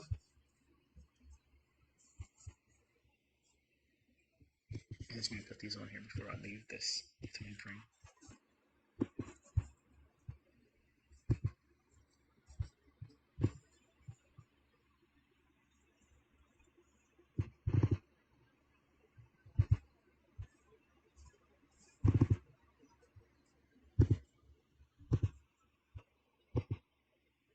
I hope what I'm saying is encouraging and not discouraging you. But I know sometimes you want to be like an X-Man. And remember, Deadpool wasn't an X-Man. Deadpool, spirit animal. All right, so anyway, that's the levels I'm using going forward. So we'll keep those in mind. But this fair value gap is what I was mentioning this week. Is that was all I was looking for. Me personally, as the trader, ICT, I'm not interested needing it to go lower than that. Can it? Absolutely can. But I don't personally need that. So where do I want to engage? I want to engage in anything that gets me short. So how can I do that? How can I frame a short in a market that has had this big colossal slide down where I had some of the back end of that move, but I didn't get the first part of it there because it's coming on the heels of what? A holiday. So I'm going to let the morning session trade without me. And at 1:30 p.m., that means the not the London, the New York hour lunch, which is technically 2 hours, 11:30 to 1:30. In that time frame, that is when the lunch macro, whatever has happened in the morning session, during those 2 hours, there's always some kind of retracement against whatever's already happened in the morning. That is all the lunch macro is. That's it. It's all it is. It just retraces on orders that would be trailed up if it's been going higher, or if it's been going lower in price, they trail the stop losses lower to lock in their profits. During 11:30 to 1:30, they're very, very specific times. Don't take my word for it. I want you to go back, and every single time you log intraday price action, make a vertical line at 11:30 and a vertical line at 1:30, and then watch what price is doing in those 2 hours. It does it so frequently that could be your model. That could be your thing. Like, you don't even trade. Don't even worry about trading the open. Who cares about that? Whatever somebody's been doing, they were smart. They did something right. They were long in the initial run of the move, or they were short in the initial run of the move. During that 11:30 to 12:30, I'm sorry, 11:30 to 1:30 p.m. Eastern Standard Time. That means always have your time on TradingView set to New York. If you're using your local time, you're doing it wrong. I don't care who tells you what. I don't care where you live. I don't care. You're not following what the algorithm's going to do. You're not following the logic I'm teaching with, and you're not going to be successful because you're doing things wrong. Okay, so you have to always have your chart set to New York local time. And at 11:30 and 1:30, that defines your lunch macro time. But at the end of that, at 1:30 p.m. Eastern Standard Time, that starts the afternoon session. So that's your first 30 minutes leading up to 2 o'clock. In that first 30 minutes, you're going to see fair value gaps form. You're going to see other PD. Don't think that my fair value gap in the first 30 minutes of 9:30 to 10 o'clock, like that's the only one trick pony. Every single one of my PD arrays exist in that same element too. Remember, I'm just teaching one principle, one little component. Breaker blocks, vacuum blocks, propulsion blocks, institutional order flow entry drill. Technically, is still kind of fair value gap. Every PD array is in there. Volume imbalance, If it forms the first one, it's the same premise. Oh, explosion of opportunities just came in, didn't it? See, you think it's just a one trick pony around here. Honey, listen to me. I have an arsenal. I have stuff nobody's seen before, but you are selling yourself short thinking that you don't have enough already. Like you have more than you would ever need. I don't never need to do anything else ever again talking about none of this. You have more than enough. But I know how it is. You want more, and I love Sharon. I love Sharon. I love my wife more. Her name ain't Sharon, but I love Sharon, and I love the feedback that I get when people are like, "Wow, I used this. I went right out there and I saw it in price action, and look what I just did. I tape read this, and boom, boom, boom, and there it is." What I don't want you doing, and this is what I'm seeing in the comment section. There's one individual that's saying, "I hurt myself. I made $1,500, and then I lost $1,000, and the next day." And please encourage me. Every video, I'm encouraging you. I'm encouraging all of you to follow the rules. If you're taking what I'm doing in a lecture, okay, I mean this. If you're taking what I'm teaching in a lecture that given day or the very next day and you're trying to go out there and trade with it with your real money, with your funded account challenge or your funded account, you are doing it wrong. I know that the tendencies for you to want to just go out there and prove that it's going to make you money. If it does, man, you're going to be ICT for life. I don't want you ICT for life. I want you incorporated for life. YOU, incorporated. You, the enterprise, this conglomerate that you're building, you as a success story. I want you to be that for life. I don't want you Team ICT. Team ICT is nothing. There's no ICT team. I'm a one-man army. I'm training you all to be a one-man or woman army. That's it. You don't need anybody else. You don't need to plug in anybody else. You don't need any other kind of resources. You are capable of doing everything by yourself. Once you learn this stuff, no one can take it from you, and they can't discount it. Who's going to say you can't do what I'm doing or more than I'm showing? Nobody. Just you. But stop trying to go out there and try to use it really well. You haven't spent enough time. Listen, we just started doing mentorship. It's only been a month. And some of you think that that's, well, you're too long in it now, man. I should already be out there trading with it. That's a moronic perspective. That's dollar menu mentorship, mentor advice. I'm not telling you to do that. I'm not telling you to do that at all. I'm telling you to do the opposite. Sit still. You shouldn't even be taking any trades with real money this year. This year. That's the reality. And if you don't like that, don't watch my videos. I mean that because I don't like when you leave comments, and I'm not getting a lot of them, but I'm getting them. I tried to use this and I lost money. Can you tell me what I did wrong? You started using it before you understood how to use it. Just like I did when I bought my ZX14 in 2008. That was the fastest motorcycle, fastest one. I've never owned a motorcycle before. Midlife crisis. I'm 35 years old. Hey, you know what I need to do? I need a rocket. I got everything else I need. I don't need anything else. But you know what I need? I need a rocket. So I bought it. And a year later, on March 9th, 2009, at 1 o'clock in the afternoon, I should have died. And now my body hurts every single day because I did something impulsively, recklessly, buying and operating something that I didn't have the skill set to do that. And you don't have the skill set to use this information yet with real money. With real risk, you don't have that experience. And I didn't want to pull up the next somebody at a light and say, dude, the 600, look at you. I didn't want that feeling. So I told myself, I'll be responsible. I won't drive it fast. Deep down inside, I couldn't wait to go 200 mile an hour. Couldn't wait, right? So, and it wasn't but 3 weeks later, I'm doing 155 miles an hour on Pulaski Highway in front of Oak Grove Liquors going north to Aberdeen area, going that direction, away from the city, basically, in Baltimore. 155 mile an hour in an area where there's multiple intersections. People don't even stop at the stop sign. And I was chasing after a pony boy in a Mustang that was encouraging me. And that was Satan. I knew that was. He was trying to get me to chase, and I did. I was right on his bumper. And then all of a sudden, reality hit me. I started feeling like my stop loss was about to get ran. And my body started shaking. And I realized that If this guy was suicidal or nuts and he slams his brakes and brake checks me, I'm dead. And then if that wasn't enough, they're doing construction down the road in front of me, and all the cones that are luring us over into the left-hand lane, all this is happening instantly. I'm getting all this rush of information inside of a window of visibility of 5 inches. If you've ever been over 100 and some mile an hour on a motorcycle, you get this tunnel vision.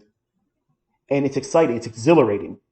But you can only see about 5 inches in diameter. If you hold your hands out in front of you and connect your thumb tips together and your index fingers and try to make that in like a perfect circle at your arm's length, that's all you see when you're going real fast on a motorcycle. Everything else is like warp speed blur.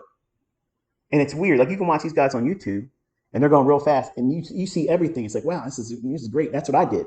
But it's altogether something different. The first time you experience that warp speed tunnel vision, it is scary.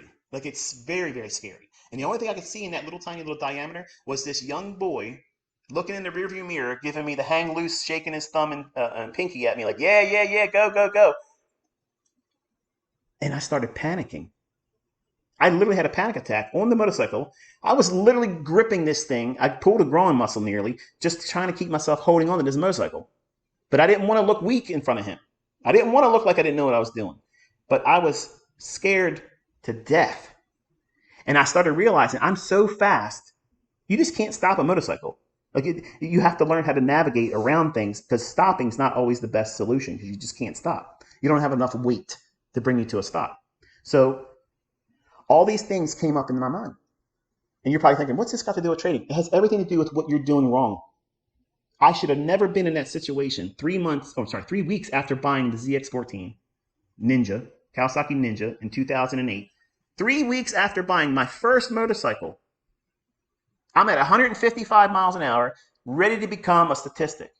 Stupidly chasing after something that was all wrong. What was I doing there?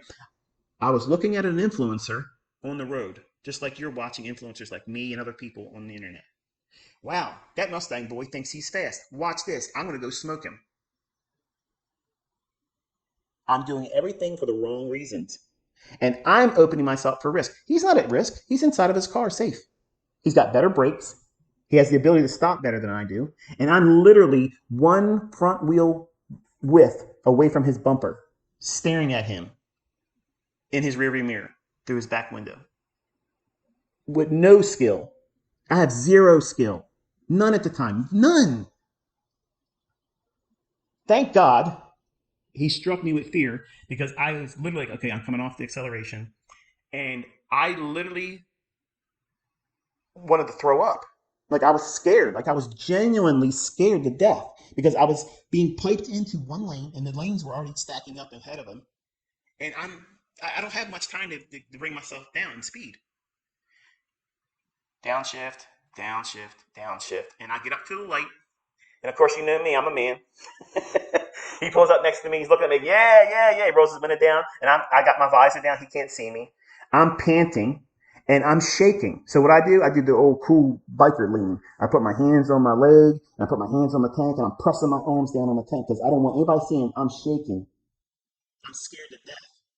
I'm hopped up on goofballs, adrenaline, and fear. And I'm thanking the good Lord that I did not become a pink mist. I would have came apart at that speed. It would have been a closed coffin. And my uncle, who was like my big brother, September 4th, 1979, at noon that day, he took me for a ride on his motorcycle. I could still smell his sweat on the back of his t-shirt, holding on to him. And it was the coolest moment ever.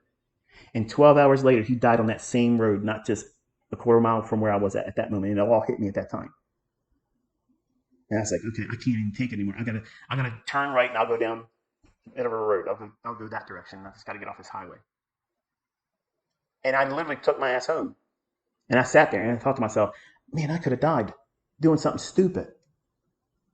I could have done something really, really dumb. And here's the thing. I survived that. I knew better not to do it again, but a year later, my first ride this spring, March 9th, 2009. It's a good day out here. I'm going to go take my bike out. Let it run for 20 minutes. It's been sitting. Get out there. Boom. Open it up. Bam.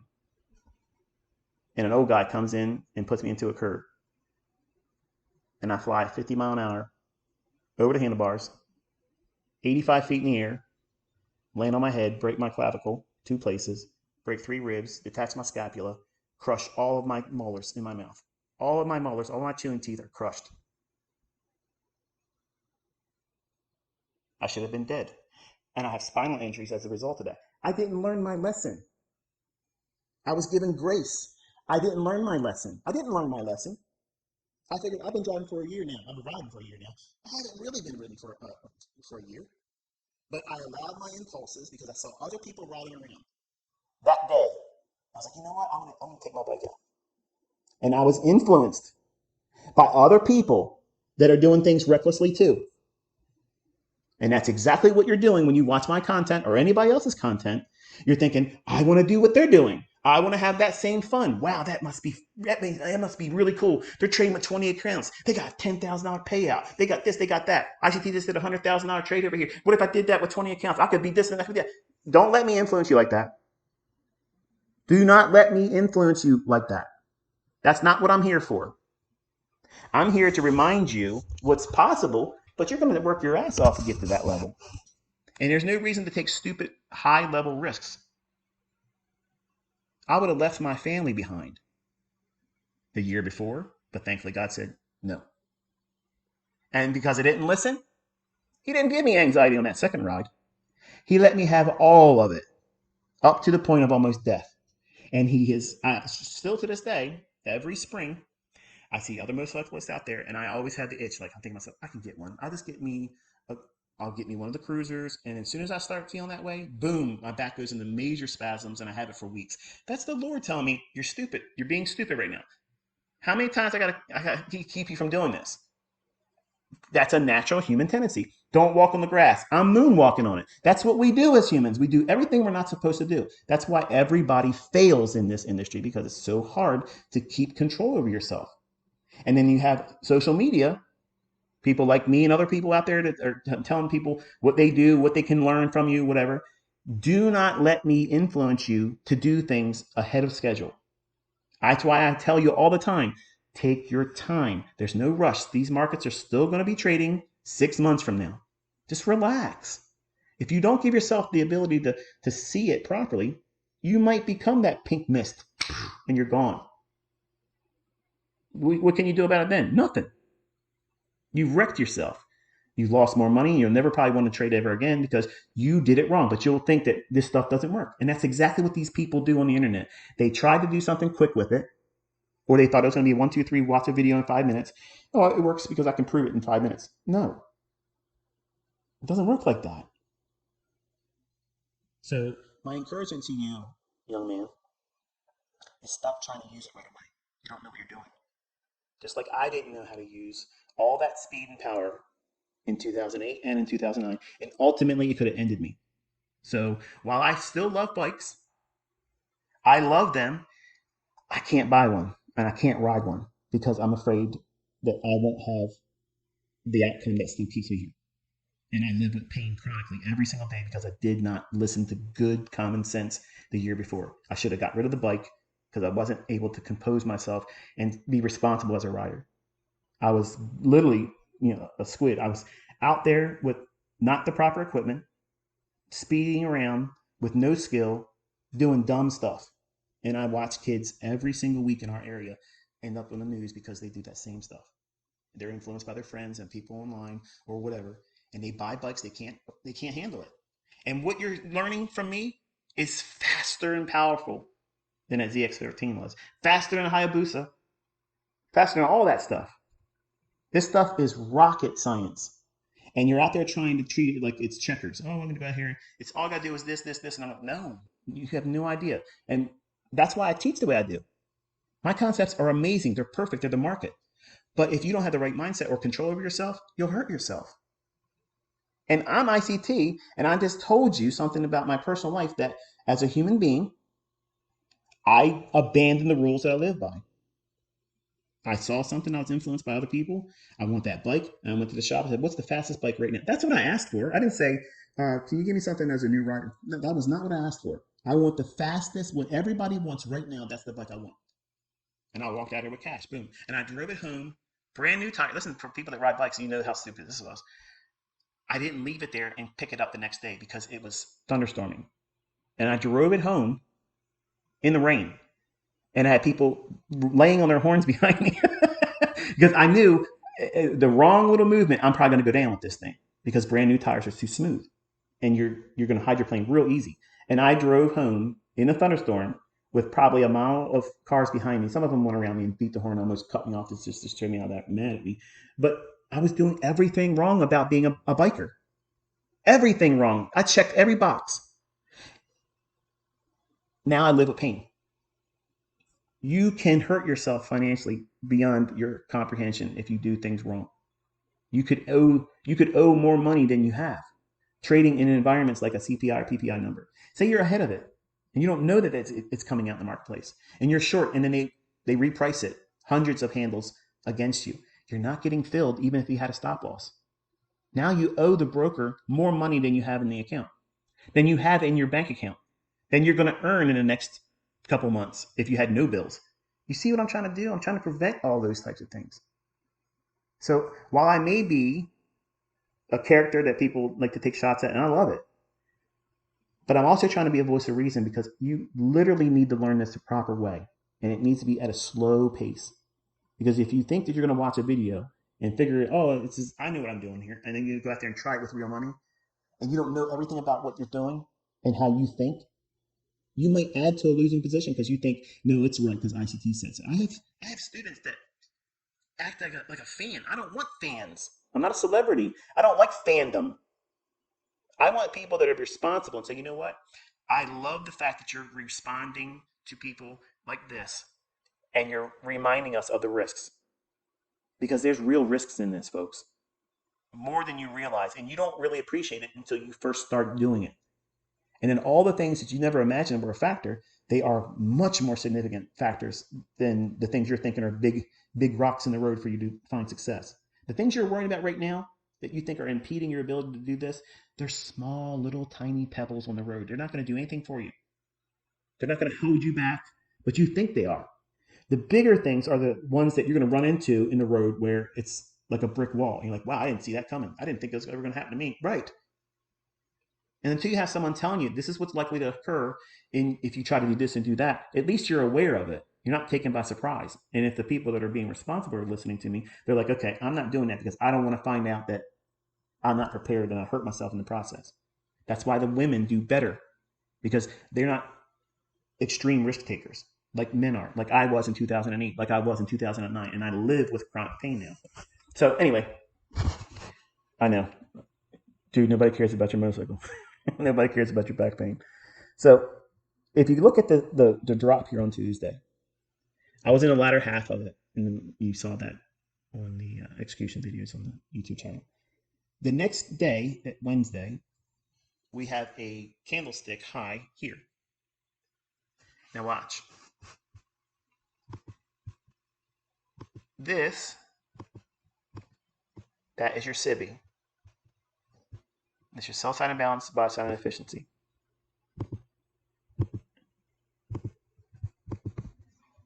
This big displacement, lower here, this up close candle and this up close candle, that makes all one singular bearish order block. It's not the last up close candle. When I taught it initially, I taught it that way because I knew everybody's going to come out there and start teaching courses with it. There are times where I will do this, and the rules for using the up close candle, last one before the drop down, that definition will be in my book because it's in written format. That means everything after that will be just parroting the written works of me. The audio commentary, the rules, okay, I have slowly sprinkled the logic out because I'm competing with every plagiarist in the world right now that wants to put this into a book form. They all want to be able to say they had it in their book first. That's why I'm doing it here in my own voice on YouTube.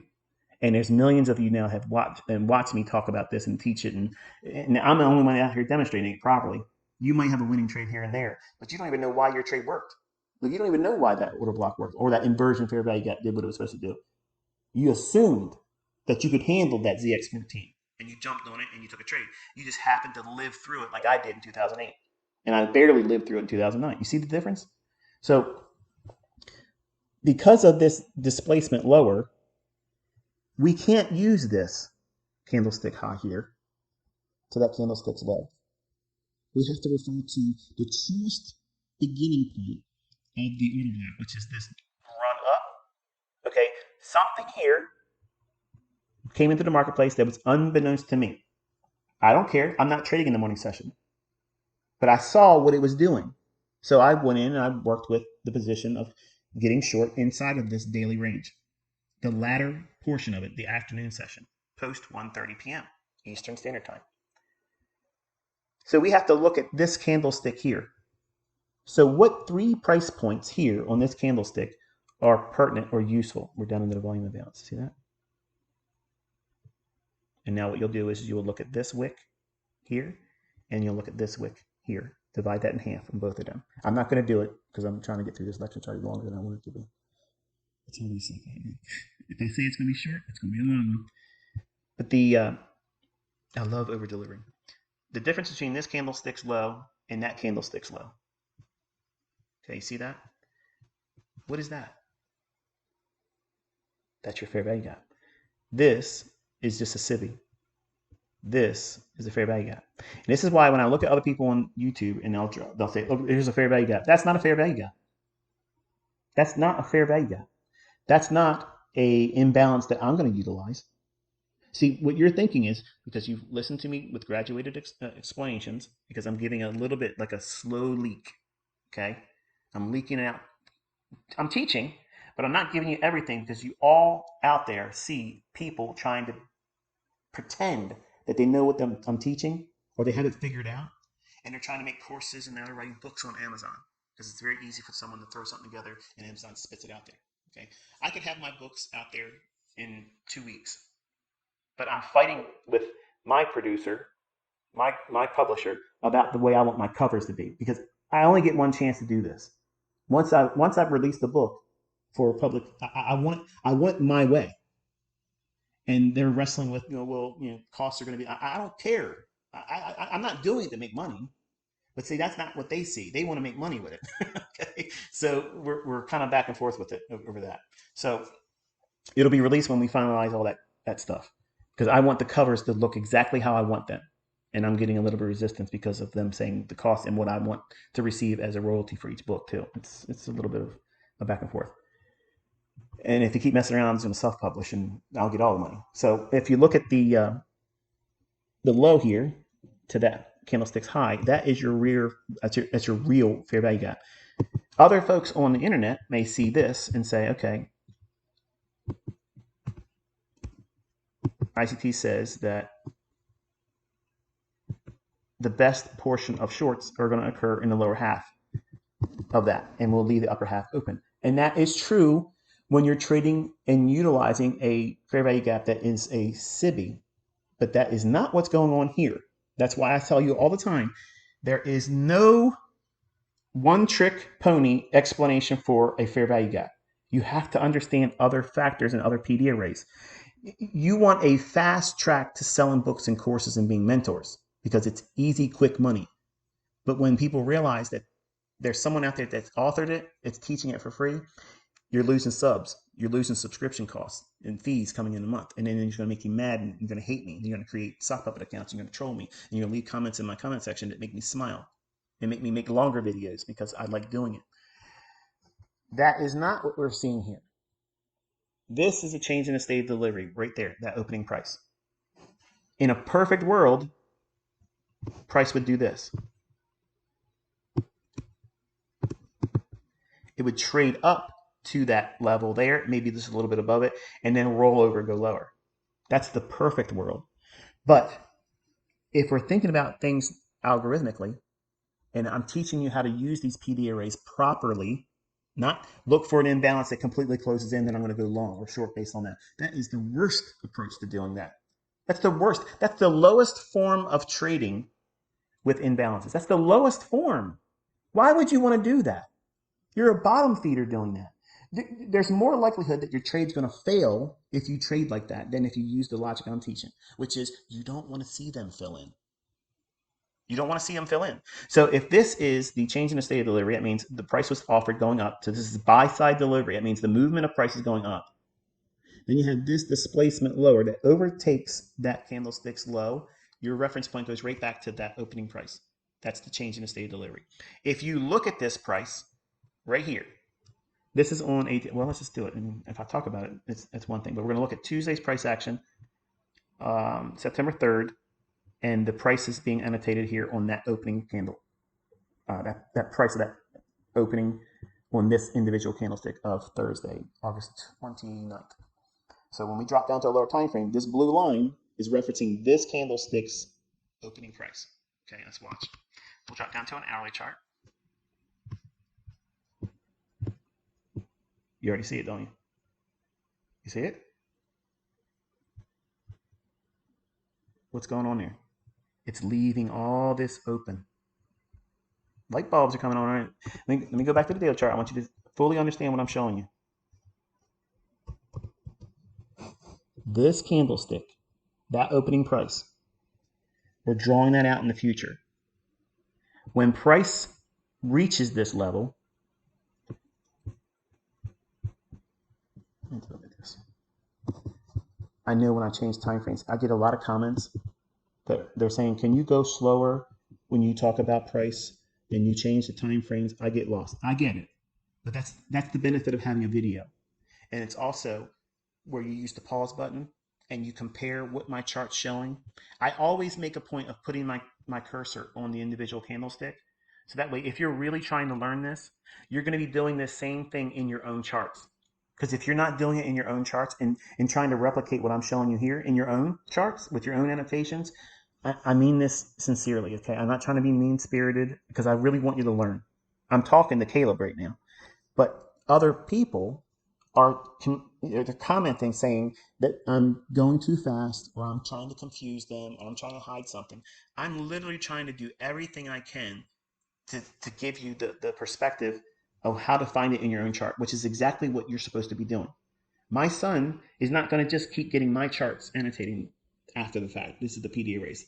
He's going to be expected in 2 weeks, at the end of 2 weeks, he's going to start doing it. He has to do it in his charts. That's what you're going to be doing when you trade. When you eventually get to the point when you trade with your own money or take a risk with a funded account company, whatever it is, those elements of what you've been doing and practicing are all going to culminate to that moment. If you've been only looking at what I've created, how can you be confident? You won't be. You won't be confident. You won't know what you're doing. Okay? So this box here is highlighting. We'll do a different color so it stands out a little bit differently. We'll make an ugly yellow. ICT, that's my favorite color. Look, man, I don't like yellow, okay? So if we drop back down to a 60-minute chart, it's an hourly chart.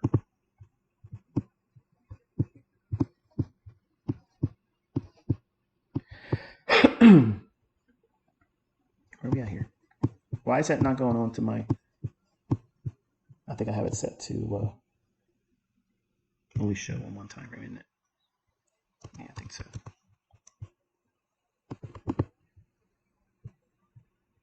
All intervals. Now go back down to a 60-minute chart. There we go. Good grief. All right, so you can see what I was referring to here. Where price was wicking into that. This is one time where my watermark is not working with me. So here's that opening price on that daily candlestick. That little movement to the downside, and then it rallied up. And then we had that rollover on Tuesday. Right at this moment here, look what price is doing. It's opening and trading right back up to it. It's leaving all of this open, and it's leaving all of this open. Now, think about this, young mentors, okay? You're running mentorships. You're trying to charge people money, teaching things you don't know how to use.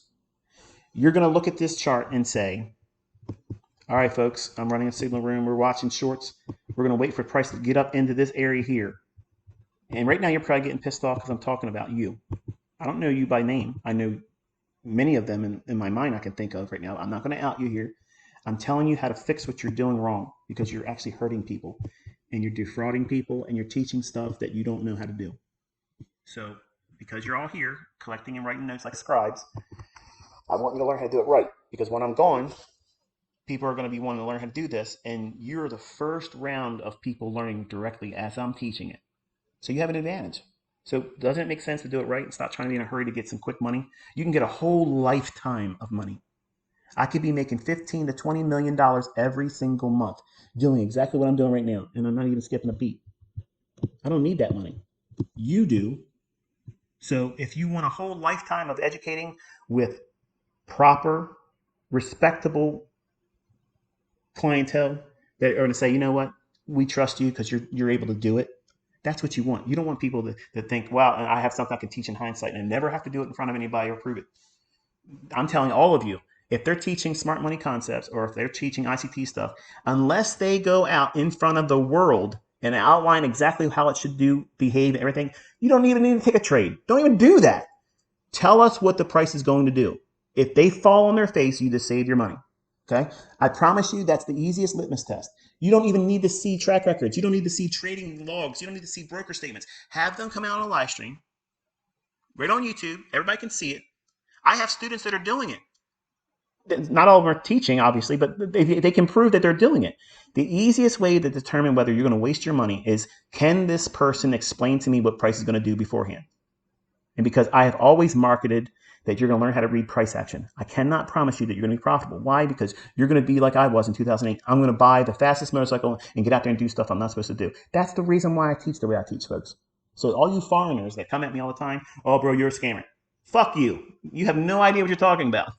You're broke. I'm not. So this inefficiency right here, and this inefficiency, it should never be traded to. Why would you expect these two fair value gaps to ever be considered at all if it's inside of that bearish fair value gap and it's above the change in the state of delivery?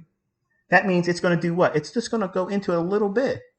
And then you want to see these things stay open because that indicates that we're really heavy. We're real heavy. We don't need to see it go back up in there. But many of you that are trying to teach courses and mentorships or signal services, I've seen them. People send it to me. Here, look at this guy at Discord. He's trying to sell short here. He's trying to buy here. He's trying to do that. And I'm just responding with this: the blind leading the blind. You don't know what you're doing. Every little separation between three candles like this is not a fair value gap. It's not.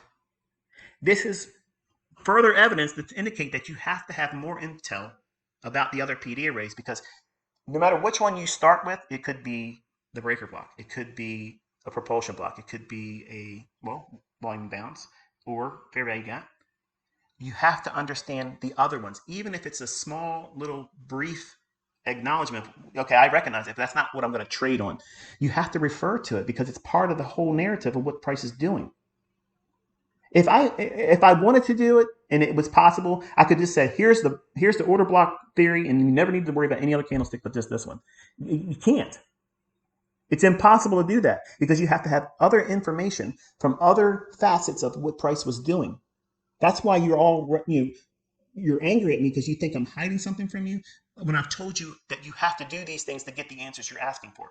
I know my limitation as a human being, as a teacher. I'm not going to reach to the levels of what you expect in answers for certain things because those questions are answered with your own experience. And that doesn't satisfy the people that are just 1 minute trainer, 5 minute trainer, teach it to me in 20 minutes or less. I don't want students like that. I want people that are going to be highly responsible and they are aware of what's being taught and shown to them because they can appreciate what's being shown to them because it's the truth. I can make this fraud. I can make this fluffed up and all about Lamborghinis and stuff. But I can't come out here and show you what I'm doing beforehand if that's all that it is. And that's what most of what you see on the internet right now is show everybody else my fancy, expensive stuff. And once that happens, the novelty wears off. Then what are you left with? The people want to see you explain it. Why should it work in their own hands? Because if you can't show the logic behind why it should do something, why should anybody send you money? Why should anybody send you money for you not being able to prove that you have an understanding of what price is going to do? And you don't even need to push a button for that, folks. That's an easy litmus test. Everybody out there in education has a blank check right now waiting for them. If that's all ICT said I got to do, well, here, I can do it. Boom, there it is. Watch how many people do it, though. And watch how you get banned. Watch how you get blocked on email, how you get blocked on social media when you ask them to do this stuff. I'm ready for it. I can do this every single day. Every single day. I'm not running out of any yeast around here, okay? This baker's got all kinds of flour and yeast. I can do it all day long. But these inefficiencies they're not going to fill. They're not even going to trade back to. You don't want them to. Now, because we have that, we can drop down to a 15-minute time frame.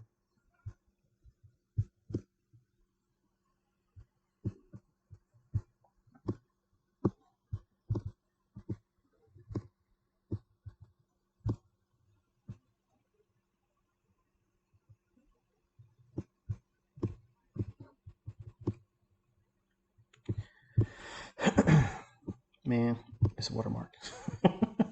Take it off, ICT. I want you to get rid of it anyway. I'm trying to pirate your stuff. I know. Clowns. All right, so here's that opening price on the daily candlestick. And it's the change in the state of delivery. And you can see it wicking up into it we saw on that hourly chart. Now we're on a 15-minute time frame. It's trading into it here. And that defines that 15-minute, or sorry, hourly inefficiency, the downside. It's just a SIBI. That's not a fair value gap that you trade. Okay, it's just showing an inefficiency, but just because there's an inefficiency doesn't mean it needs to trade up into it. You want to see where you are in the lay of the land. Where is price at? Where is it likely to go? And how's it been delivered? These two inefficiencies in price, we don't want them to trade to them. We don't want to see price go up there. But watch what happens when it starts to break lower. After returning back to that blue line, which is the opening price, on the lower up close candle on the daily chart that frames the full bearish order block. This is what you end up doing with this information. Okay, this is all part of the price delivery continuum theory. Knowing what you're looking for from one higher time frame, and then using the information from that higher time frame, what should you expect to see in price? So it gives me the confidence. It gives me, I know what I'm looking for. I know what I'm going to trade off of. I know how I'm going to place my stop based on this information. Big, huge paradigm shift. Ready? You ready? Oh, I hear you. Well, no, ICT, I'm screaming. So it trades up into the opening of that lowest up close candle that makes the bearish order block. This is the change in the state of delivery. The algorithm is going to refer back to that price. Here we are on a 15-minute time frame. Does it wick above it? Yes. Does it wick above it? Yes. Does it wick above it? Yes. How can you validate that that is really going to be an influential order block, ICT? Look at this lower time frame. What are the bodies doing? What are they doing? Are they just going through it? No. They're respecting it. Oh. So if I can see a time frame like this that's confirming it, that means this up close candle becomes a valid bearish order block. And then I can use its opening price right here. You're going to hear my stomach because I'm fasted. So it's already ground talking. We get that on that candlestick right there. We don't need a close below it. We don't need engulfing candles does this. We don't need an FU candle. All that stuff, that's all 20-year-olds working through a multi-level marketing scam ring, okay? Scammers Incorporated, okay? I got to resist myself because I could have a whole lot of fun with that, but I'm going to do it. But we have that opening price and we get it there. So that validates this as an order block. But now watch, when it does this, the next candle, what does it create? What's this? That's your first presentation. Oh, so it's not limited to 9:30 to 10 o'clock. Right. It's when you're using proper breakdown from a higher time frame down to a lower time frame, using the PD arrays in the proper context in its PD array matrix, where we're at in the lay of the land. That fair value gap, you can trade that right there. Where's your stop go? It's got to be above the order block. So your risk is entry. The lowest threshold entry is this candlestick's high. And that is, I got to move this down, or up rather. All right, the fair value gap is here. That candlestick's high is 19,183.25. So that's your entry minus one tick. So you want to get a fill. You want to make sure that you're going to get filled. That's it. Why? Because you have all these other things qualifying and confirming it. But your risk is the candlestick that is the bearish order block, this one here, because it should not go back above that. especially now because we had this candlestick go above it and this candlestick goes above it. But prior to it validating that closing or that opening price, it didn't need to close above or below it. Let me say that one more time because I just gave a whole bunch of contradicting statements. This candlestick up close is your bearish order block. We don't know that yet until this candlestick crosses down below the opening price. It does not, on this candlestick, it does not need to close below the opening price of that to validate that as a bearish order block. What's good about this is we had this candlestick already trade above this up close candle, which is a potential, we don't know it yet, bearish order block. It wicked above its high there and it wicked above its high there. And then on this candlestick, we traded below that candlestick's opening. That validates that candlestick as a bearish order block. Any stop in this close proximity, you could use the opening of that candlestick right here. That right there, you could be entering, and you can add more into it until the fair value gap. If it trades up into it, that's what I'm saying. Like you can use that as your entry mechanism. But for stop placement, you have to use the high of that candlestick plus one tick, and it never goes there. So that's your defined risk from this candlestick high minus one tick, that's your entry, to this candlestick plus one tick above its high. So that's your defined risk. And you can see multiple instances where you can get in and get short on that idea, that premise. Anyway, let's go back out to a daily chart and I'll continue on with my lecture. I really missed hanging out with you guys yesterday. So here is the other wick. Guys up at the CME. Damn it, Michael. Shut your mouth. You're teaching everything. Beautiful delivery right there. You want to screenshot that, by the way. Right there. You won't find that in Wyckoff. You ain't going to see that in Andrew's Pitchforks. My private mentorship students. That's an inside joke. All right, so anyway. All this business in here, we are not looking for that to trade up into these inefficiencies. They should stay open. So in reality, what we're saying is this candlestick's low and this candlestick's high. That's your real fair value gap. That's it right there. Now, let's think about this for a moment, okay? If that's your fair value gap,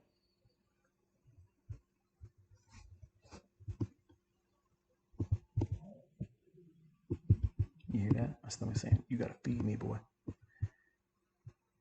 This is your high on the fair value gap, which is the low of the fair value gap, and this candlestick's low is the high of the fair value gap. So that defined range there, this section of price is inefficient in what buy side delivery because this candle moved lower. So in this little section of price action between this candlestick's low and this candlestick's high, we're only focused in this little shaded area. We wait for price to go up into it because what is that doing? It's offering the sell side delivery. That means it's overlapping this down movement between this candle's low and this candle's high. It's inefficient because it didn't have any other candlestick cross over the range defined by this candle's low and this candle's high while price was going up. That's why I use the analogy all the time. Painting, when you apply the paint to the wall, first moments of applying the paint with a roller, it's real lush and it's ample supply of paint. But you keep rolling, eventually that roller will run out of paint in certain parts of it, and you'll start seeing these little pockets, this little porous delivery of paint. And then what you'll have to do is you'll roll the roller right back up over top that same thing. Well, it's the same thing's occurring here. You roll the paint down, and then you're going to have these little porous pockets where it didn't create a very smooth delivery of price action. We'll see that when we drop back down to lower time frames. But here it looks you can't see that. So the only way you can see it on this time frame is defining it with a fair value gap, which is why I created that concept. Then this run back up into it is overlapping that, even though it wicked and went lower. That delivery right there, that's what I'm studying that. When I was setting up that turtle soup cell, what did I teach you about turtle soups? They're reversal patterns and they're continuation patterns. You can use the fair value gap to get into a turtle soup. Stop listening to Twitter version turtle soupers, okay? I promise you, candle range theory is bullshit, okay? It's bullshit. It's absolute bullshit. So stop it. Stop it.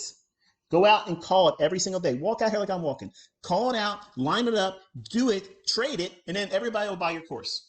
I promise you, they'll all buy your course and you'll be the next hero. But you're not going to do that because you're staying in the hindsight of 2020. Stop putting sock puppet comments in there. I know you're losing sales, but I don't give a shit. This range in here, it's not because I hate you. It's everybody that's trying to teach my stuff. You don't have any right to do it. All right, so this level here, I'm gonna color this one. We'll do orange and we'll make it real bold. Okay, so that way it'll be this pink, reddish area that's highlighted to this candlestick's low. We're highlighting this inefficiency because it's defined by this candle's high, that candle's low. This candle's high is anchored with that broad orange color, and we're going to look at what price was doing here yesterday, and that's what I was utilizing to get short in the turtle soup, and then everything will become perfect. You'll have a clear depiction of what price is going to do because I'm showing you how I executed yesterday. My focus and aim was, I thought I left that line on here, didn't I? No. That was this one. So that price is, you want to have it on your chart with 18,552 and a half. And then the next one is this one. ICT's causing the crash. Don't hate the player, hate the game, baby. So, yeah, of course I'm an enemy fan. What are you talking about? So, this candlestick high on Wednesday, okay? That run above that, that's my turtle soup. So if I'm looking for this level down here, which I'm gonna label this line with a black level, okay? And that way we know that that's what ICT is aiming for. So between this candlestick's low, this candlestick's high, something in here I wanna attack it. I'm waiting for them to give me a high, a short-term high around time of day that I want to trade, and then I'm gonna wait for it to pierce that high. That's turtle soup. What I just said will make sense in a minute when we drop down lower time frames. But I'm thinking that I want to be short above this high and aim for this level right here. That's a one shot, one kill.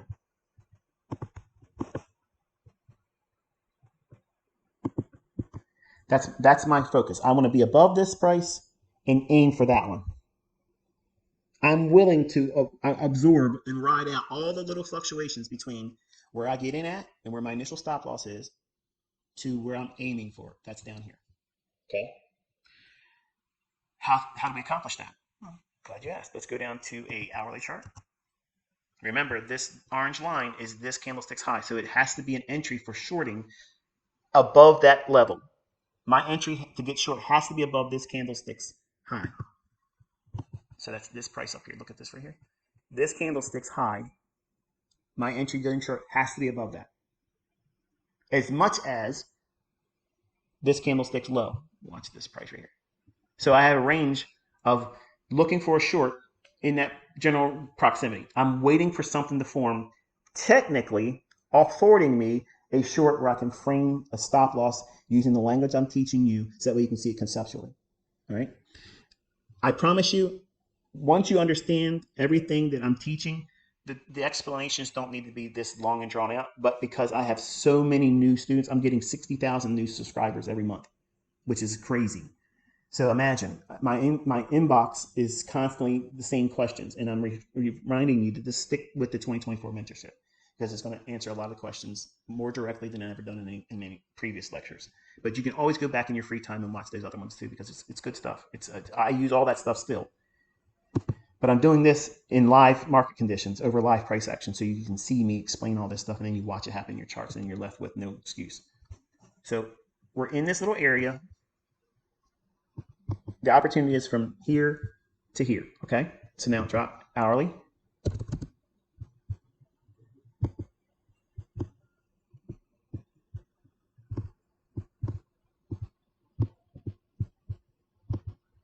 Isn't it fun? You talk too slow, man. You talk too much and you gotta get right to the point. So we have this old high, and inside this range here, what's it reaching for? When it wicked up like this, what is it reaching for? Look over to the left. What is all this? That was me framing the order block up here. And then you have all these wicks, which becomes what? Balanced. price range. Why? Why is this balanced? Because we have this candlestick opening, trading up here. We have this candlestick opening and trading up here. We have this candlestick opening and trading up here. So essentially what you're seeing is you're seeing a wall of price action that's been delivered here. It's offered buy side and sell side all throughout this range here. And then it leaves it right there. So that means that I can take that idea and say, I'm going to extend this over here. And once it gets into that area, it should have no easy path into all this stuff or higher. So now I'm further refining this down into a small little pocket of price range. So yes, it can touch this. But before we get to that range, when it's trading above this high here, when it's doing this movement on the hourly, what can I use as an initial framework to say, okay, where's my focus at?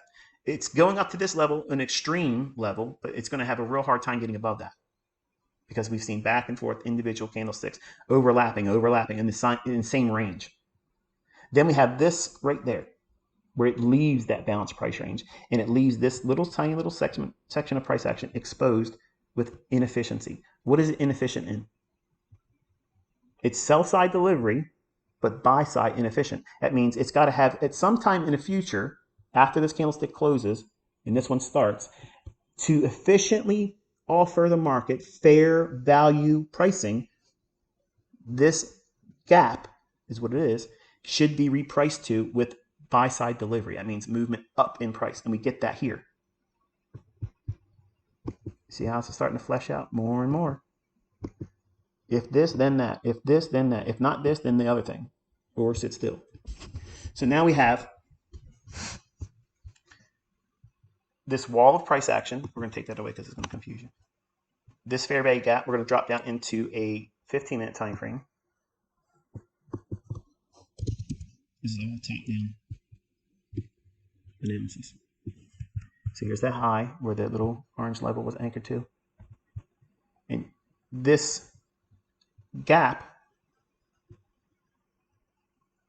this one here, I'm going to take this one off for a second. This gap here is above this old high, and we're trading up. I want to try to take a short as it's trading higher. As it goes higher, I want to sell short into that because it's going into that inefficiency. I had that big wall of price action. Remember on the hourly chart? It's all those wicks that was saying I'm a balanced price range. It might touch me, but I'm not going anywhere. I'm going to keep price from going any higher. But the wicks can do what? They are allowed to do the damage. That means they can color just outside the lines. So we're seeing that happen here. There's the fair value gap range. It's expanding just a little bit outside of it. But more importantly, my focus is I'm getting above that high right there. Because this is all part of a daily fair value gap, institutional order flow entry drill.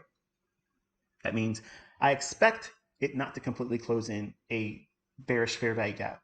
I want to see it just go in a little bit, like it's doing right here. And I want to see it immediately send price lower. Okay, now we can drop down to a 5-minute chart.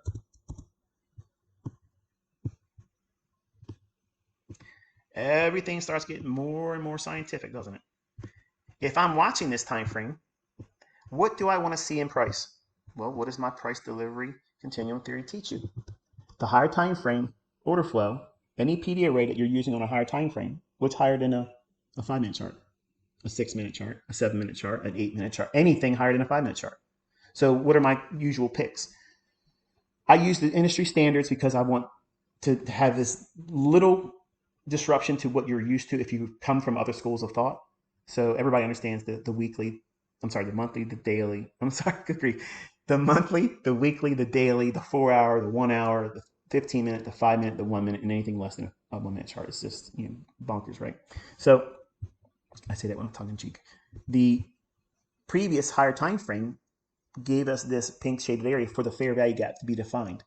I laid the rectangle on it based on the higher time frame. And now because it's transposed to this time frame, now we're on a 5-minute chart. What are the bodies telling me? They're respecting it, aren't they? So I'm getting closer and closer to what it is I'm looking for.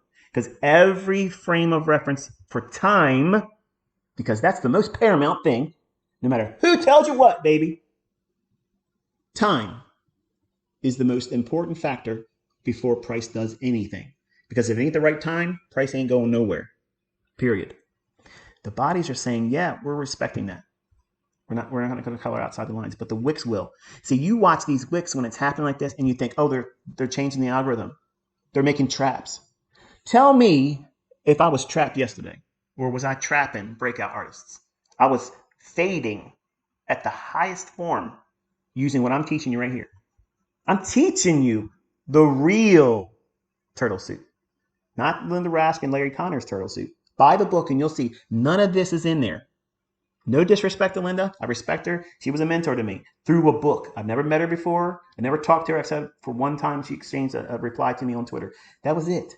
I'm not a fan. I'm not going crazy like I was with Larry Williams. I have a high degree of respect for her because she had a huge impact on me in understanding stop hunts. That book helped me understand that. But I don't teach anything from that book. And you should all own that book. And by me telling you to buy the book, guess what that does? It cancels out me hiding anything. Oh, he's secretly teaching smart money concepts that were found in Street Smart's book. Wrong, I'm not. I love the name Turtle Soup. And I just borrowed it for my approach to seeing reversals. Because in my mind, I'm thinking every person is a breakout artist, is thinking the same way that the turtle traders were. Richard Dennis taught them to use a 20-day high breakout. If it went above the highest high in the last 20 days, they bought it. And they used the lowest low. And, well, I'm not going to teach. You buy the book and you'll get the rules. But the point is this. None of that's being taught here. But the idea of a stop hunt and then drawing back into the previous range, it helped me understand it, where I was not seeing that in any other books I was reading. So it helped me understand something on a short-term basis, and it gave me something to use and study price action with. Where mine, no disrespect to those individuals that wrote that book, but I absolutely believe, undeniable evidence that mine is the highest tier of application of the idea of a stop hunt. Like, I don't think anybody else has done any better work on it. And if you think that I'm not being truthful in that, show me that book. Show me that author. I would love to have someone show me something better, not for the sake of competition, because they may know something that I don't know. I think it's highly unlikely, but I don't think it's going to happen.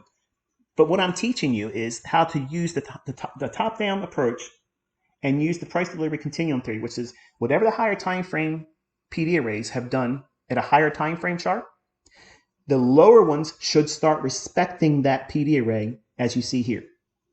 We allow those wicks to color outside that. It's normal for that to happen. But what I'm watching is what do the bodies do? Are the bodies going beyond the PD array that I'm using to anchor my analysis on a higher time frame chart? In this case, we've seen what? No, it doesn't do that.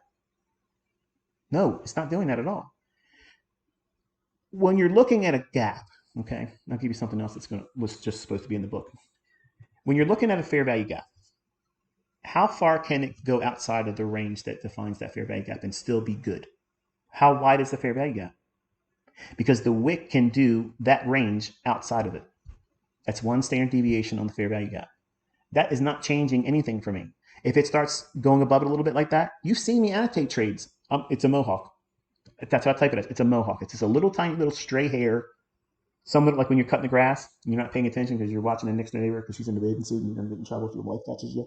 You leave that little line.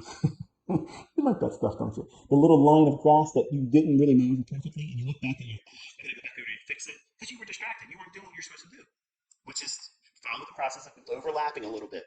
Make sure you're not leaving any stray hairs, or in this case, little stray areas of grass. Well, that's what the algorithm's doing. It's just coloring outside the lines a little bit, but the standard deviation of whatever that PD array or inefficiency is, the fair value gaps, when you're looking at them like this, they're being refined smaller and smaller and smaller. They're not going to go 5 times this, okay? And then so it's a good trade. It's going to be within the realm of whatever this fair value gap width is.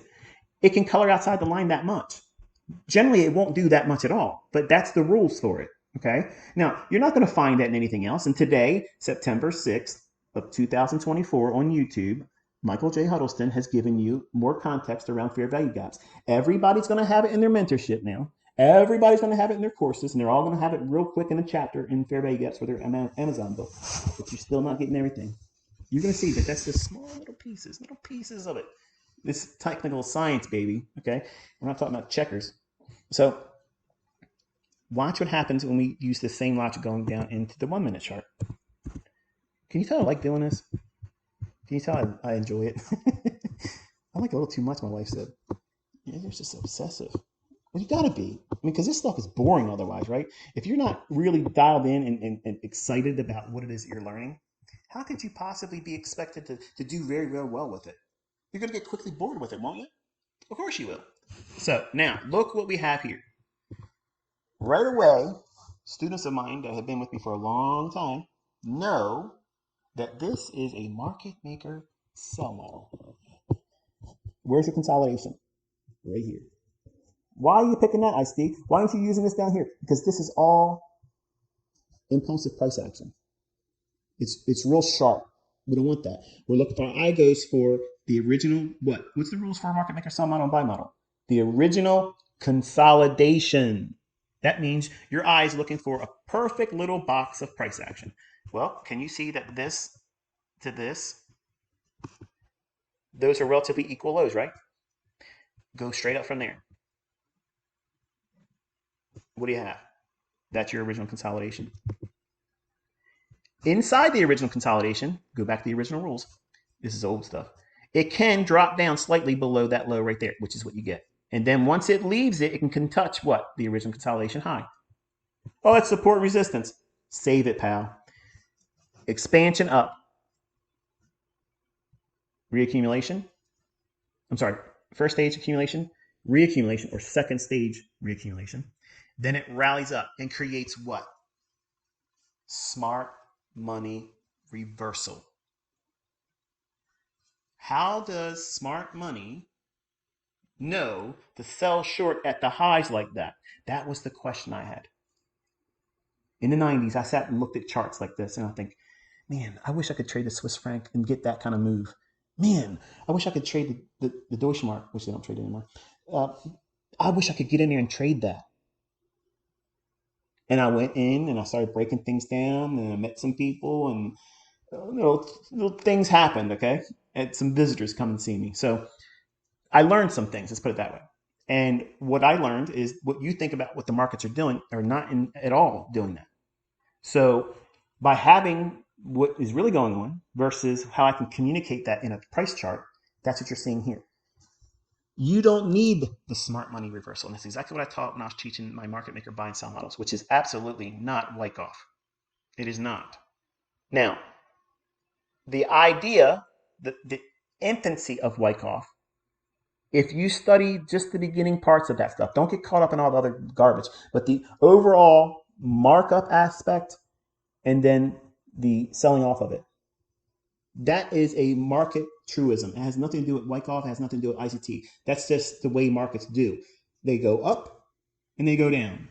They rally up and they sell off. Like anything else, when the market is hot for homes, it goes up. All the prices keep going up, up, up, up, up, up. Who sets the price for your house when you try to sell it? Well, if you have a good realtor, they'll say, this is what the comps are in your area. And what do? Well, I want to be the highest comp. That's what I did. And I got $15,000 more than I asked for. And then another house just sold last, was it March? For more than my money, or for more, I'm sorry, for the amount of money, more than I sold. And my house had more stuff. My house was the biggest one in development. It had more things done to it inside. And they sold it for almost $100,000 more than mine. But I just wanted to unload it. And you set the price for your home when you're trying to sell it. Who owns the market? That's a question that's going to keep you up at night. Who owns the market? You're never going to meet them. You are never going to meet that entity. You all think it's a combination of everybody comes together and we're buying and selling, and that's the market. Bull crap. That is not it. They're just creating a watering hole. And when everybody comes to the watering hole to get a drink, that's when people eat.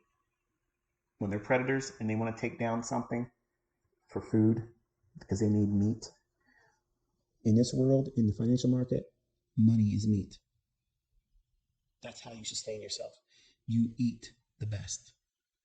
So if you can entice the richest people in the world and the biggest conglomerates in the world that want to speculate as well, you create a watering hole for them to do that. And then you eat. That's what the market's for. Anybody tells you anything else, it's not. They don't know what they're talking about. So when price is trading up into this area, what time is this time of day? What is it? It's after the opening range of 9:30 to 10 o'clock. So we now have the market trading inside of our fair value gap.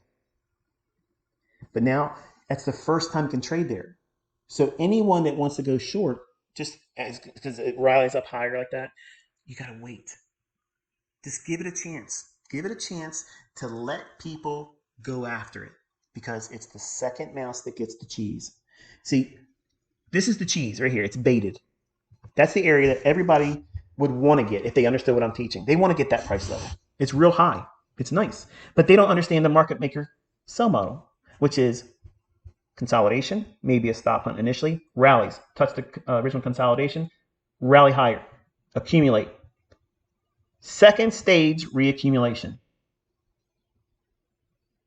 Then it rallies and takes out a higher high right there.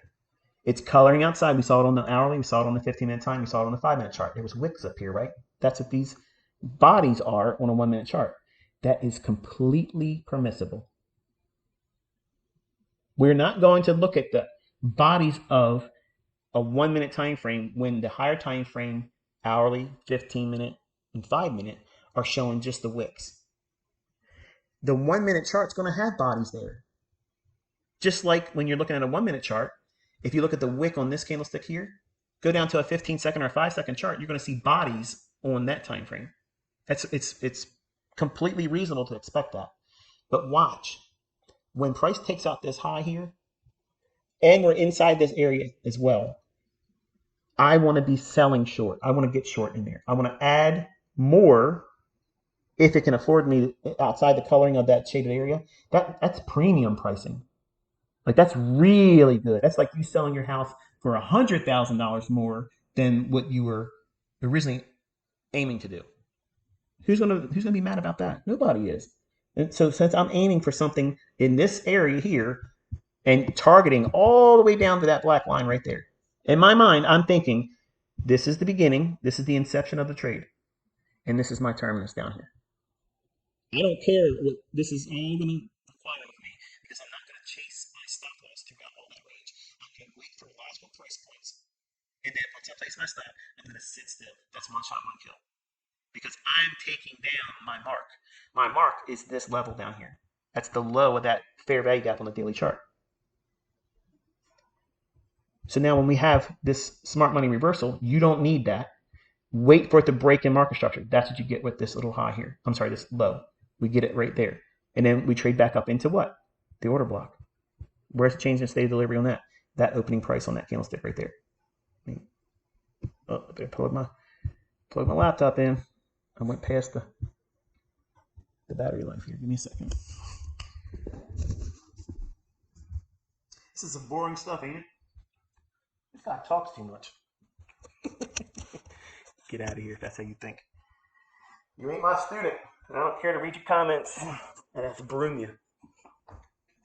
So if this is, in fact, correct, any little retracements up should not take out this high. And our premium rate, it's inside this as well, like this order block. That price is what you see me annotating in the recording. I'll tell you what, if I don't see 25,000 likes on this video or this live stream, I promise you I will take 2 weeks off of live streaming and I won't come back until then. Because this is stuff that I absolutely never, ever, ever wanted to teach. And it's just a little thank you from all of you. 25,000, or you won't see me live stream until it gets there. And if it doesn't get there, I won't live stream. It'll all be pre-recorded stuff. Oh, you're a jerk. It's free, bro. So anyway, the opening price here, extend that forward. Every time we worked inside that, see that? What is it doing? it's building up positions inside the lower half of this candlestick, but there's no algorithm, right? How do we use PD arrays? If it's a premium array, we want to see the lower half of it utilized and the upper half, ideally, not touched. That's that point here. I'm referencing that. Go watch the video. Go watch it at 0.25 speed.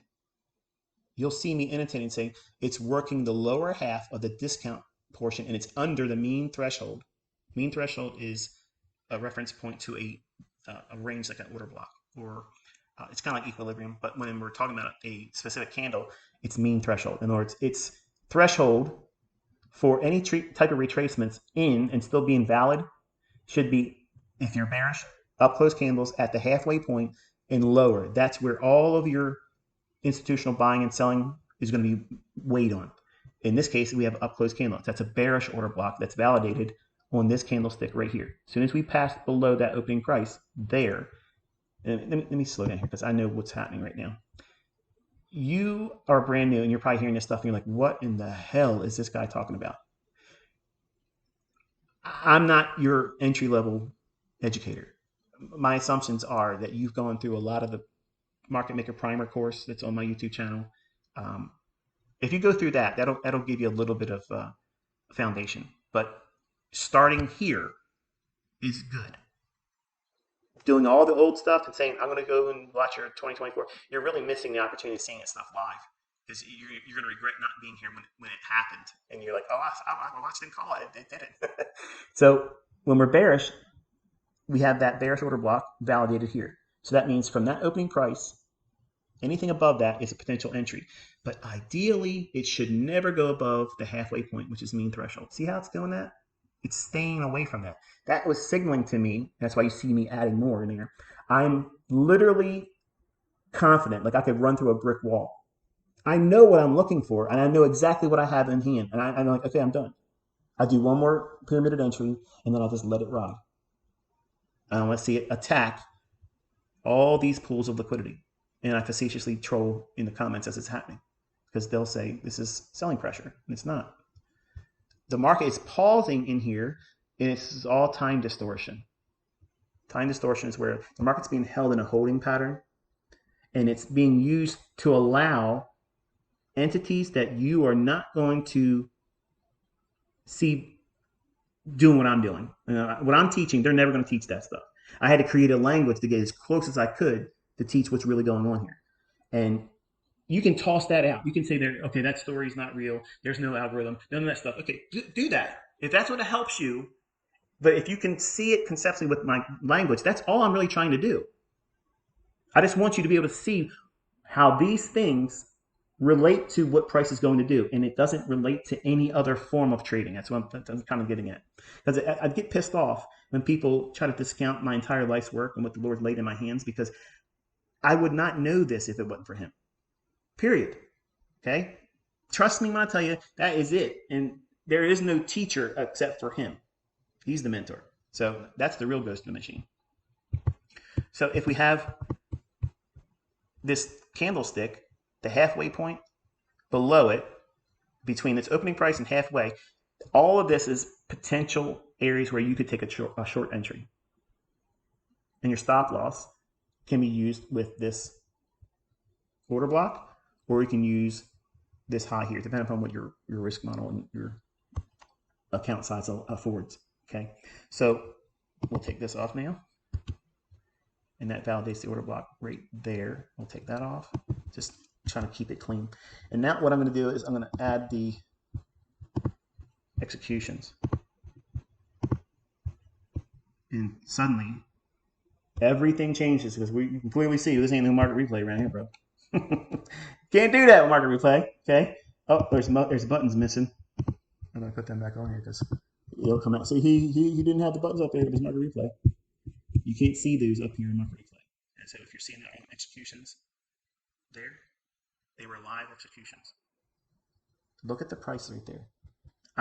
I know I'm getting real premium pricing here because I'm outside of that fair value gap. Above this high, this is turtle soup. This is where smart money does the smart money short. Market maker sell model. Smart money short. Low risk sell order block. The high end of that fair value gap. That's what I'm aiming for, and I'm targeting right in here in this wick.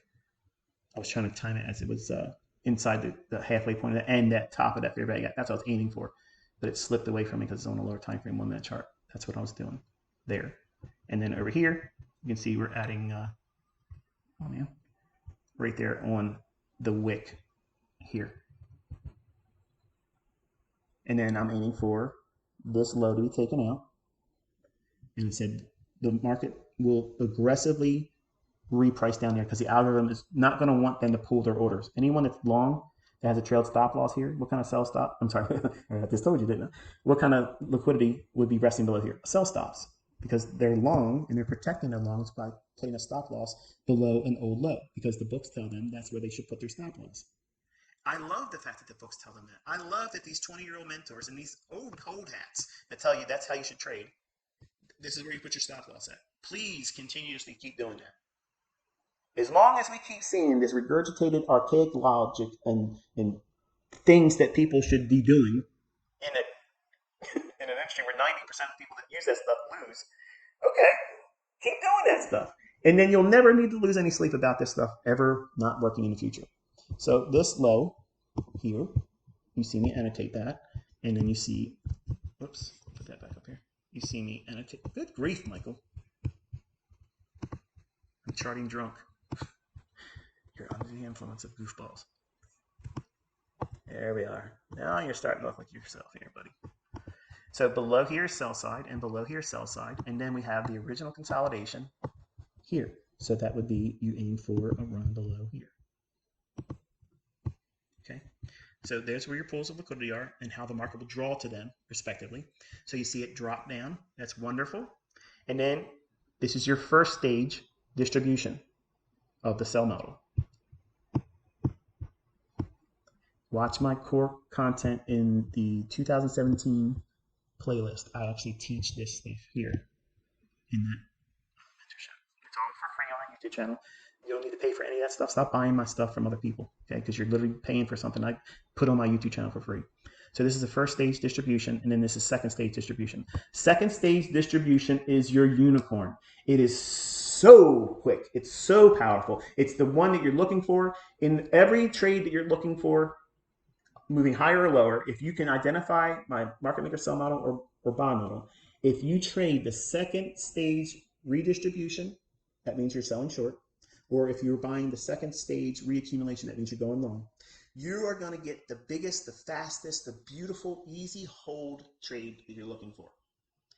Everybody knows these relative equal lows are there, but not everybody sees the framework that causes this to be second stage distribution.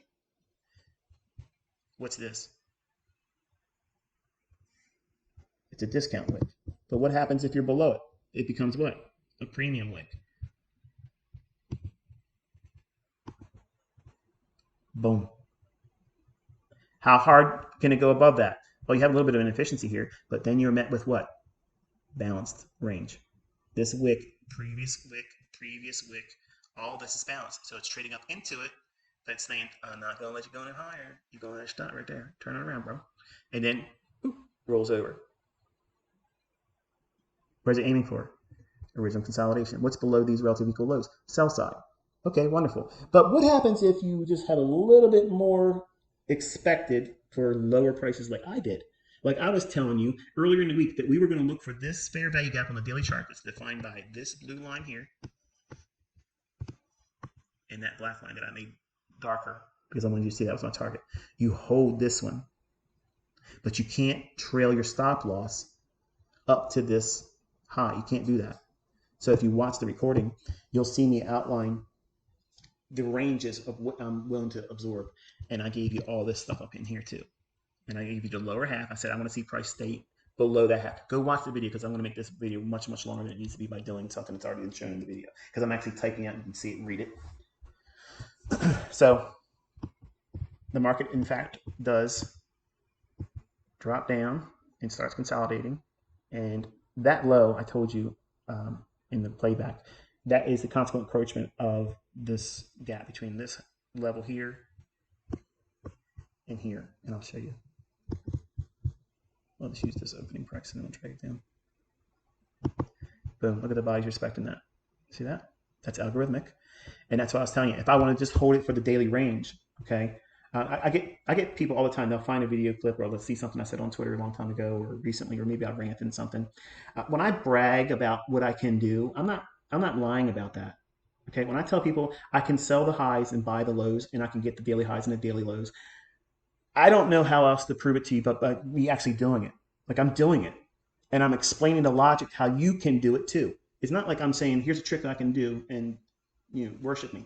That's not what I'm doing. I'm teaching you as my students how you can find these things yourself, because it's fascinating to me when I get feedback in the comment sections, and I don't read my emails anymore because there's too many of them.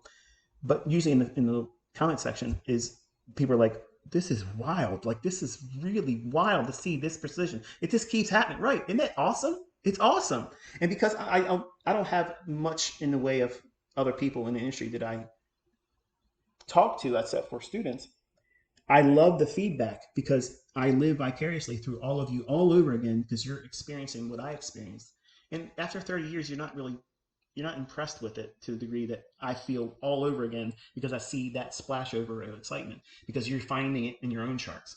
You're seeing it and you test it out and you're like, this did exactly right. Exactly. And it's laughable when they say the market's not algorithmic or controlled by a price delivery mechanism that is absolutely predetermined. It's scripted. That's the part you don't understand. That's why it's laughable that says it's buying and selling pressure, because from here, it's going to drop down to that low. And how many contracts need to be sold short to do that? Not as many as you might think. It just needs one. Every time the new price has been offered, just like you can't sell your house. You're trying to sell your house up here at this price.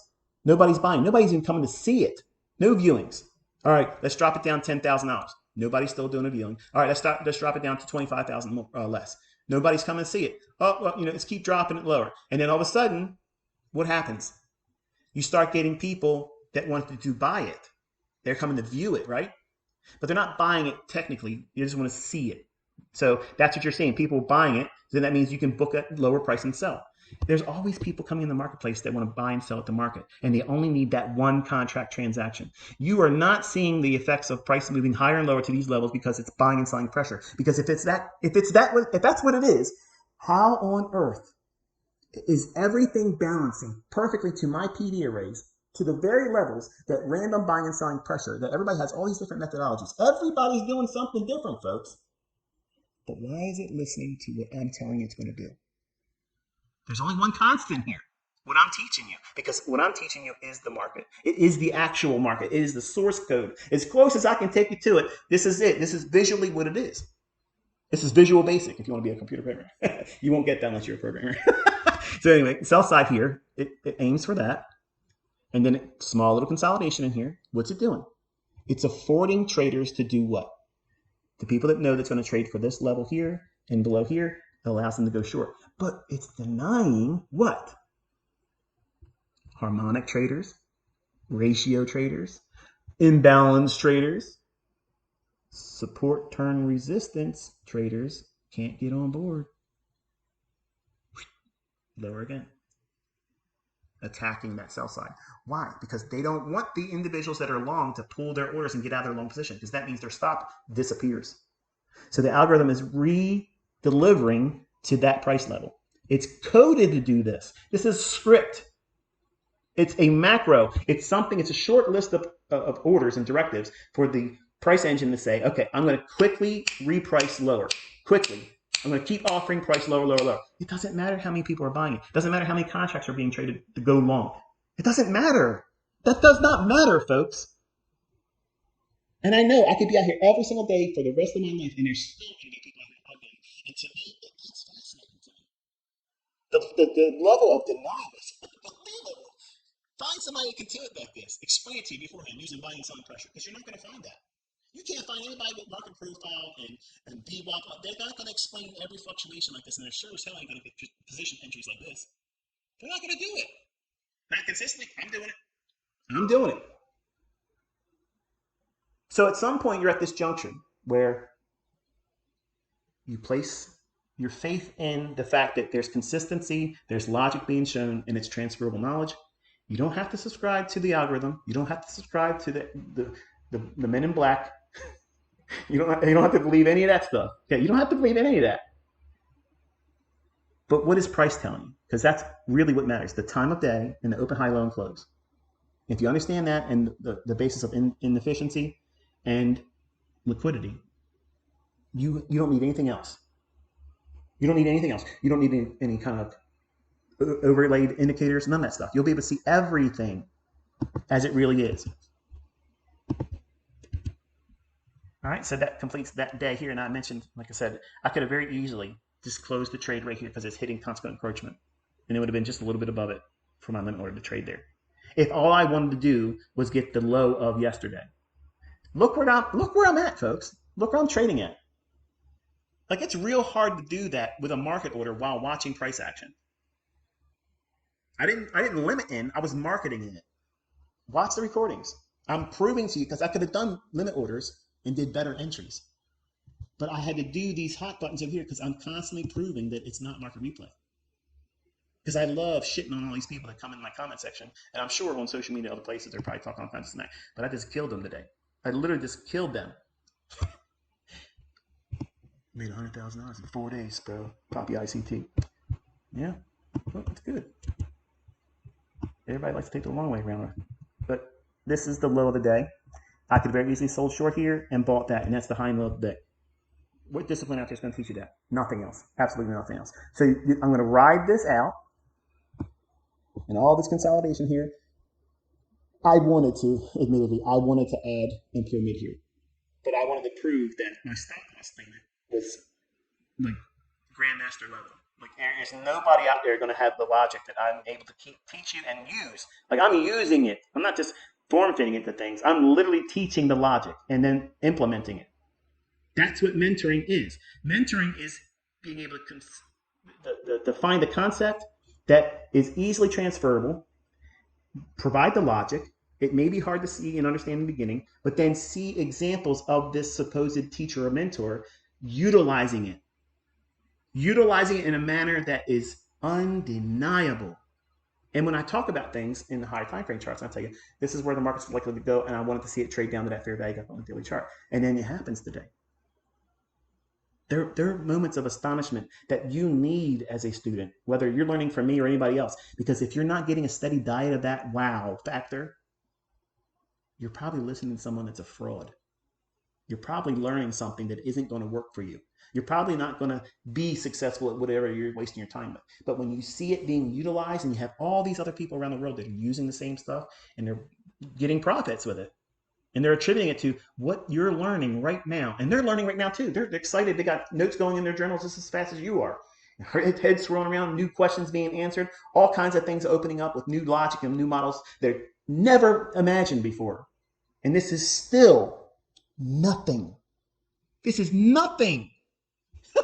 This is nothing. Anyway, and then we had the previous new day opening gaps in here. I told you about that. And look what they did here. Look at this. This is what I really got excited about last night. You watch it on the recording where they wicked up in the last hour yesterday. Look at this. Right at the last portion of the daily range. Boom! Why would they want to do that? Why on earth would the market want to do that? Trailed stop losses here. Inefficiency, balanced price range. That unseats trailed stop losses. They won't get the VIP treatment that ICT got. They won't be able to see the promised land. They can get to the Jordan River, but they cannot cross. They get buried on the mountain. This, hanging around what? This is the high of that daily fair value gap. And what is it doing? It's just marking time. And then drips down and then gives you what?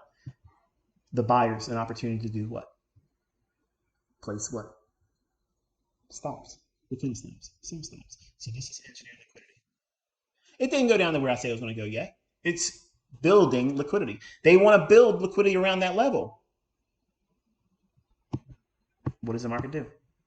Rallies up. Consolidates.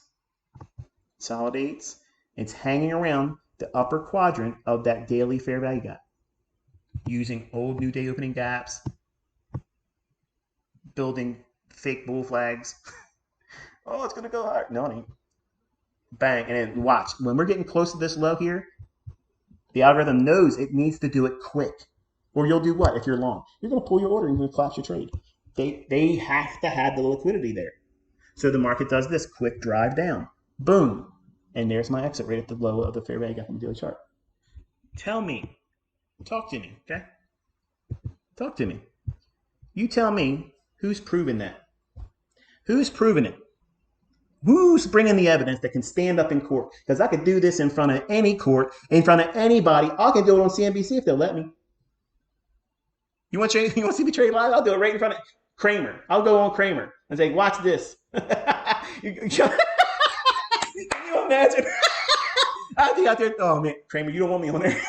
You don't want me on there because I'd be like, look, this guy is the alpha fading indicator. Like whatever he says, give it a little bit of time and it's going to go the other direction. And I don't mean that to be mean, but that's just the facts. Like it's crazy. It's crazy. But I would have literally given my left leg when I was 20 years old. If somebody like myself right here is proving this stuff conceptually, executing with it.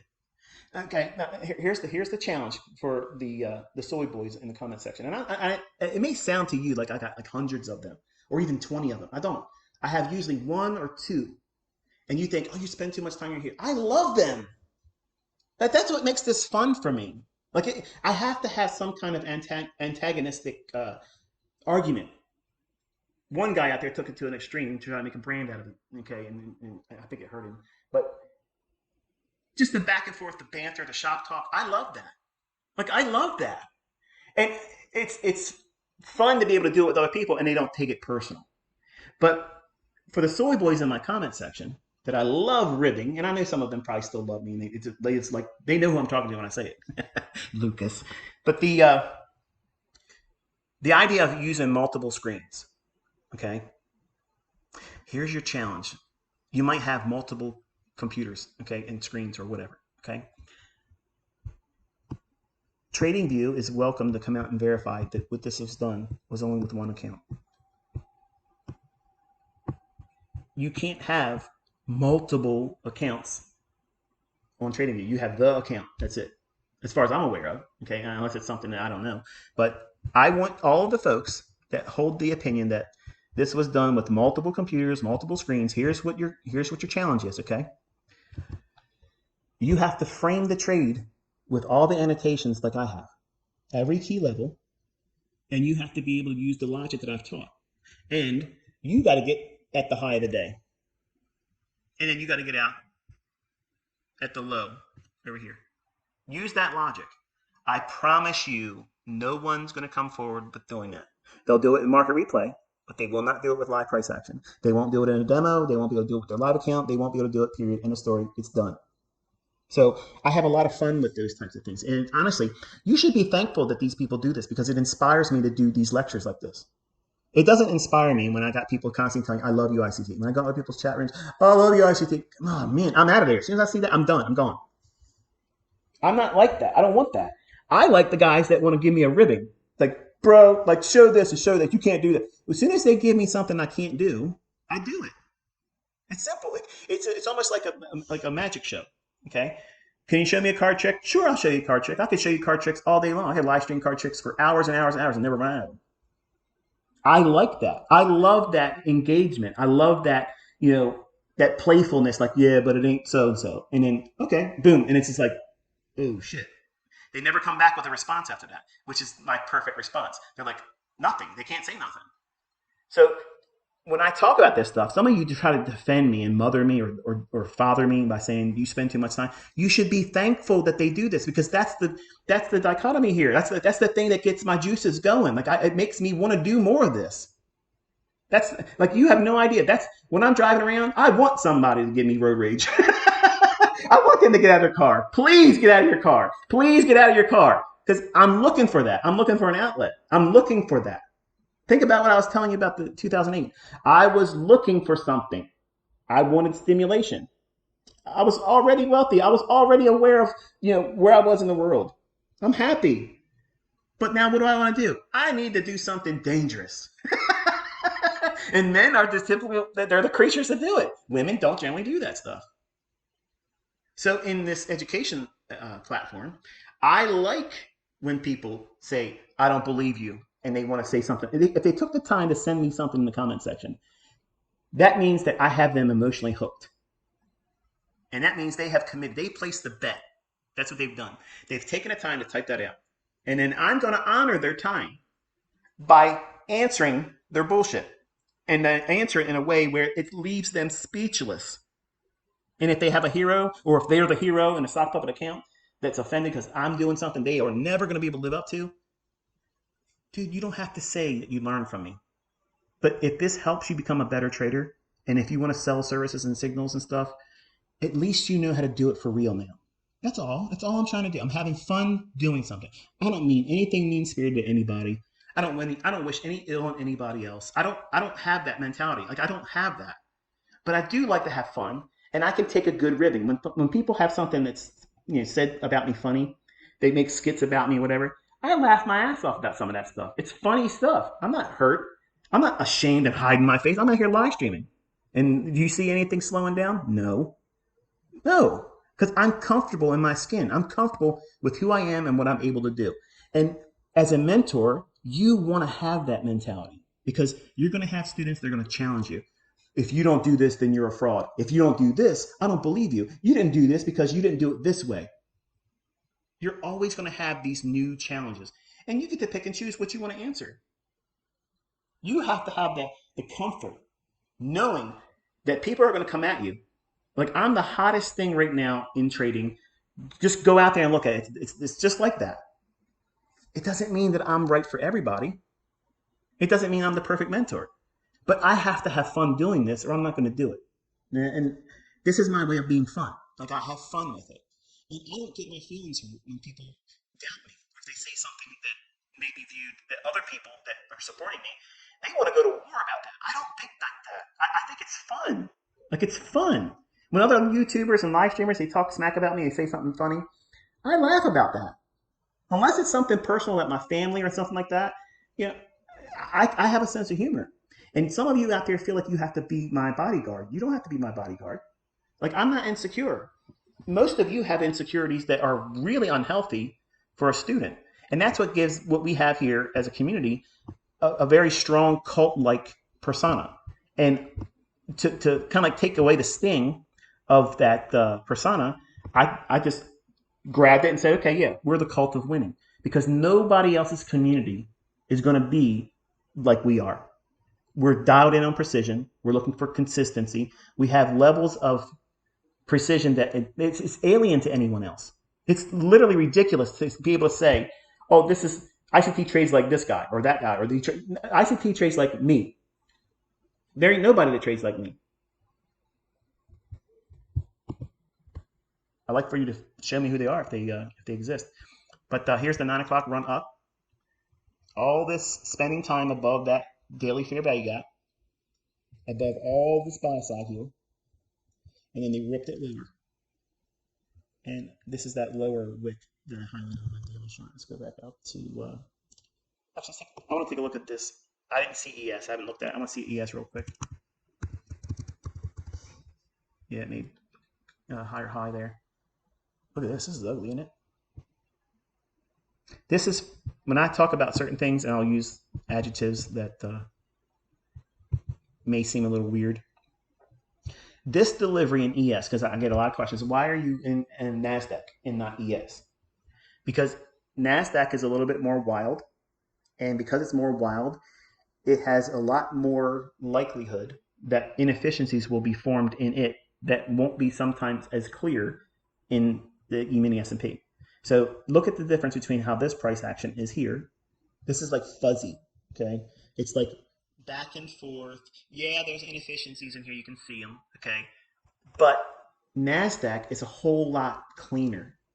And you can use the NASDAQ and still trade ES. Like, you can look at the inefficiencies in NASDAQ when we're moving lower and say, okay, well, what is ES doing? And if ES is starting to retrace higher at the same time that the NASDAQ's trading up into a fair value gap and it's respecting its lower half of its inefficiency, you're not going to have mark to market perfect, the candles stop at the same time on ES to do a little stop on that. If you're holding it to that degree of precision, it's going to frustrate you. But you can read price action in NASDAQ and get a good feel for what S&P is going to do. But if you look at what we have in NASDAQ, look at this area here. See how price is delivering all this in here? Contrast that with what you have in the NASDAQ. See how easy, and your eye jumps right to the inefficiencies? Here, here, and here. That is a stark contrast to what the delivery mechanism was in ES. So it's a little bit more fuzzy, a little bit more, it's like a muddying of the waters. It's still going to go where we think it's going to go, but it's not going to be as pristine and clear like you can see clearly with the NASDAQ. The inefficiencies go right into it and then breaks aggressively. So anyway, I think that's it for today. I had fun today. I'm really hungry. I enjoyed murdering the hearts and minds of everybody that likes to troll me. I made $100,000 in 4 days, bro. Bobby on the CT. I did it in less than 1 day. One entry, full pool, one stack last month, and I could have done way more than that. Like I could have built this up wildly, doing everything I've done in the past by pyramiding and keeping it going. My question to you is, do you see value in this? In the final moments here together today, live, I want you to think about it. Think about the chances of you having someone that's doing what I'm doing for you right now. I'm doing all this for free. I'm doing this with my own personal time. I always overstay unless my wife says, I asked to absolutely end and we got to do something. I'm always over delivering because I enjoy it. My passion is teaching this because I know what it's done for me. I know what it'll do for you if you're earnestly trying to learn how to do this. The markets are absolutely not random. They're not random. They're not hiding things from you. If you're learning from me, they're never going to be able to hide it from you. Everything's in that chart, but they've done a clever game of constantly pumping out misinformation with indicators and other schools of thought. And the problem is, with good, reasonable money management, it's easy to trick yourself into thinking that that's what makes the market go up and down. Your harmonic patterns, your ratio this, your animal patterns, your Wyckoff, your moving average crossovers, your supply and demand zones. Come on. Everybody has something, right? What works in this industry all the time is sound money management. That wins every time. You can make money flipping a quarter. Heads you buy, tails you sell. Use a reasonable stop loss. Don't overtrade. At the end of the year, you can be profitable.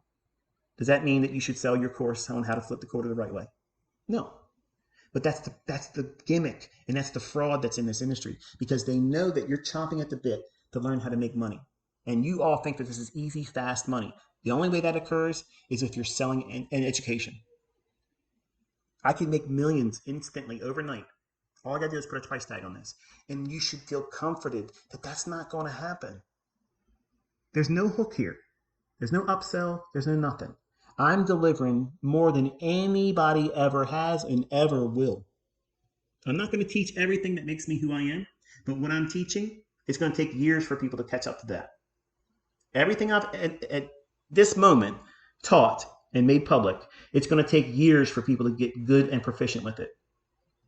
And when I start seeing that, I'll come out and teach some more stuff. I won't run out of anything. Okay, I have lots of toys and techniques and tactics, and they're all better than what you've seen so far. Like this is nothing. This is like elementary school stuff. It's very, very, very simplistic things. There's the lowest order of technical science that I have, and it has to be taught this way because the more higher tier stuff, it requires a whole lot more things that I honestly don't have at my age right now, the patience or energy to teach it. Like it would take a great deal of effort. And to answer the ones they're asking, is my book's going to have all that stuff? No. It will have new PD arrays. It'll have new things that amplify what has already been taught here. So that way you have a full panoramic view.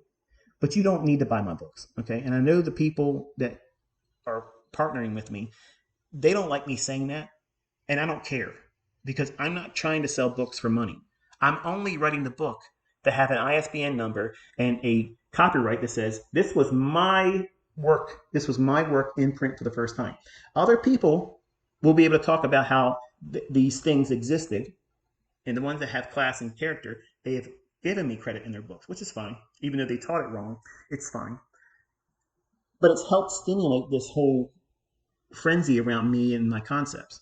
Smart money concepts, ICT this, ICT that. And because it garners attention, you have people that want to make videos about me. They want to do exposés or expose the fact that I just did what I just did here today. Expose that. You ain't going to touch that subject matter. You ain't going to touch that. You're going to take something out of context. You're going to make up lies. You're going to listen to somebody else's bullshit. And then you're going to try to get viewership on your channel or clicks on your Twitter account because you need money. And that's fine. I'm doing that. I'm doing you a better service. I'm teaching you how to actually learn how to make it in the market on your own steam. And I don't even care if you ever tell me thank you for it. I don't care. That's not what I'm here for. I'm here because I want to lay it down for my son. That way he can see it. He can see these setups in enough time working with it. Come on. Your funded account challenges. They offer you and they afford you what? 15 contracts. I didn't even use 15 contracts. And I didn't break a rule that would have been utilized against you if you were using a particular funded account company. You can't add to a losing position. My position is I'm not pyramiding into a losing trade. Study that. Trust me. Those guys, as much as they would love to be able to copy what I'm doing, they don't want you all learning how to do this because you're going to break them. And that's not my motivation. Earlier when I was having fun about that, don't be sending me some hate mail. Okay? I don't want to hear about it. You got your own little thing. I'm providing you a whole list of new clientele that's going to come in here. And if they listen to me, they'll make money. But the ones that are keyed up like I am, they may take it as a challenge to go take you to the poorhouse. I mean, it only takes one good trader. Think about it. One good trader that has an Ocean's 11 itch. Or you ever seen that movie 21 with Kevin Spacey?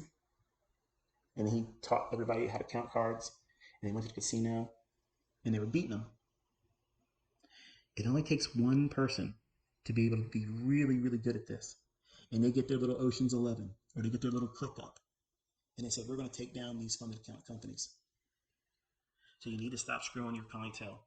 Because if you keep doing that kind of stuff, there's more of us than there are of you. And you're making lots of money. Lots and lots of money. But the doors are open for people like me and who I'm teaching. And they can come in and crush you. Crush you. Because they can make a point to say, look, we're going to army up. And there's going to be a large number of people that are going to follow this same account. You're done for. And it's not like it's going to affect the market because you're not even in a real market. You're in demo. So they're not going to seek and hunt stops. Because if there was a large body of traders coming in like that, that type of liquidity, they're going to move on that. But because you're all demo, it's an easy way to smash all of you. And that's the number one reason why I would never go out there in that setting, because word travels fast. If I say anything in my private mentorship, it's already on Instagram. It's already in all the other stuff because there's leakers there. They want to be the person that's leaking something exclusive. And that's why I don't do most things anymore. At that group, I converse with them. We talk about things. But I'm doing more on a YouTube channel publicly now because of that very reason. So if I went into a setting like I'm going to trade with TopStep, or I don't even know all the other companies anymore, but that's the one I know of because two of my sons went through their thing. But and that's not an endorsement for TopStep, by the way. But if I was to open up an account with them and start trading with it, you think they're going to keep that quiet? Hell no. Hell no. Seeing what I'm doing, Michael Patak would absolutely be copying every fucking thing I'm doing. And there ain't no shame in the game. I would do it too. If I was him, I'd be like, whatever this guy's doing, I want to copy that. And what happens when the other people behind the scenes in the back room that work those companies, they know I'm in there, and they just say, well, I can just put a little trade copier here. Come on, I would do it. I would do that. I'm not going to lie about it. I would absolutely do that. If this guy was making it available so I could see what he's doing every single time, you all know you'd be doing it too. Come on. But what happens when individuals out there that learn how to trade really well, maybe not with this stuff, maybe they do trade with other stuff and they're profitable and they're wildly profitable. And they have a bunch of people with them with the extended goal over time to knock you guys out of business. Think about that. So you have to really handle yourself differently. And when people earn their money, don't screw them. Don't screw them out of that stuff. Oh, well, you broke this rule. You didn't do that. Now it's supposedly one company saying you got to record yourself trading. Well, my students, if they know how to trade, they probably would love doing that. They probably want to see if they're trading what I'm showing in my charts. If you're trading like that ICT guy, we got to get this guy out of here. Deny all payouts. That's some funny stuff. I mean, it's not funny for the people that should have been paid out because they've earned the money, but it's crazy. I'm sure they're probably thinking, man, this guy's teaching everybody how to do this stuff. Yep. Boys in Chicago are paying attention to it. Trust me on that. Tell me I can't, and I'll make more of me. So that's going to be it for today. I'm going to grab something to eat, enjoy the weekend, and relax. I hope you all had some fun today. I hope you learned something. I certainly had a great time with you all. I hope you watched the video I shared yesterday. It's sped up. If you watch it at 0.25 speed, you don't want to hear me sound like I'm drunk. I've never been drunk in my life, but at 0.25, I'm going to sound like I'm drunk. But watch everything I'm annotating in the chart, and then compare and contrast with what I showed you here, how we worked from higher time frame using the PV arrays and the price delivery continuum theory work. Everything on the higher time frame has to be confirmed with that lower time frame. Contrast that with what you hear in retail. The higher time frames have to confirm the lower time frame. No, because everything is algorithmic. Prices are going to be reacting to, in the way I'm teaching you, with the lower time frames, because it's high frequency in nature. Algorithmic trading is not slow snail's pace trading on weekly, monthly, and daily charts in 4 hours. That's not what that is. Not that there isn't algorithms keying off of those time frames. There are, but algorithmic delivery of price, that the engine itself is causing the fluctuations higher and lower, where the price is going to go, whether there's buyers or sellers at any degree of significance, more or other than any other day. These things are predetermined. And I'm telling you, I know some people just don't like to hear it, but if it was anything but what I'm telling you, I would tell you. But if it isn't what I'm telling you, and I'm able to do this, what other school of thought am I employing? What is it? Because you're not going to find that. It's not going to happen, folks. It's not going to happen. But you're welcome. You're welcome to go out there and waste your time doing it. Some people have tried, and they became students. And I wish you all the best with it. I want you to do well. I certainly want my son to come out here and do a better job of being ICT 2.0 or 5.0 now than I was. I want him to do it correctly, not have the self-centered, all about me that I had when I was 20. I wish I had this mentality when I was 20. I would have been a huge name in the industry way before I am right now. And I'm not really that big of a deal, so don't think I'm trying to make myself bigger than I am. But when it comes to trading, everybody knows what SMC is. Everybody knows what an ICT is, and they're polarized. Either, yeah, I know him, he's a crackpot, or yeah, wow, that guy's something else. It's crazy, and that's what it is. And I like being polarizing because that means I'm constantly going to have a fresh perspective put against me, and then over time, those individuals that listen to that bullshit, they'll come here and they'll see what I'm able to do and what my students are learning, and they're doing in their own hands. And there ain't no better testimony than you finding what you're looking for and never understanding what it was that you were seeking until you see it for the first time. And you're like, wow, you're telling me that I can get short at the high of the day? And all I'm trying to get is 10 handles? And what happens if I just hold it? Right. What happens if you hold it for the entire daily range? What happens if you carry it over to the following day and you reach for targets that I'm teaching you the algorithm's going to reprice to anyway? You just got to submit to the time holding on to them. Everything changes, folks, and you won't be able to sleep. You'll have so much energy and excitement. It's not fear. You'll have so much excitement. Like, you will be buzzing. You won't be able to stand it waiting to get through work because you want to go home and get into the charts and dig through it and study more. That's how you know you're progressing. If it's hard for you to get into the charts, if you're finding it daunting and you're listening to me and it's like, oh, this guy, I don't even want to go through this anymore. Just stop. Save yourself all the trouble and just stop, because you're not equipped, ready, and wanting to do it right now. You may want to do it later on. But if you have to force yourself to do this and learn from me, then that's the surest sign that you're not ready. That's all. That's all it means. And go do something else. Try to learn something from somebody else. There's a lot of other YouTubers out there that are live streaming and actually doing their trades in front of you. Go learn from them. Go try to do what they're doing and see what it does for you. It might work for you. It might fix it for you. But if it doesn't, come back with that perspective. And I promise you, you will find what you're looking for. Because you're going to see something totally different than everybody else's stuff. Even my YouTube channel students, like Tanja, well, that's the only one I want to promote right now because there's other ones that are coming up, and I don't want to put a spotlight on them because they're just not quite ready for all the fanfare.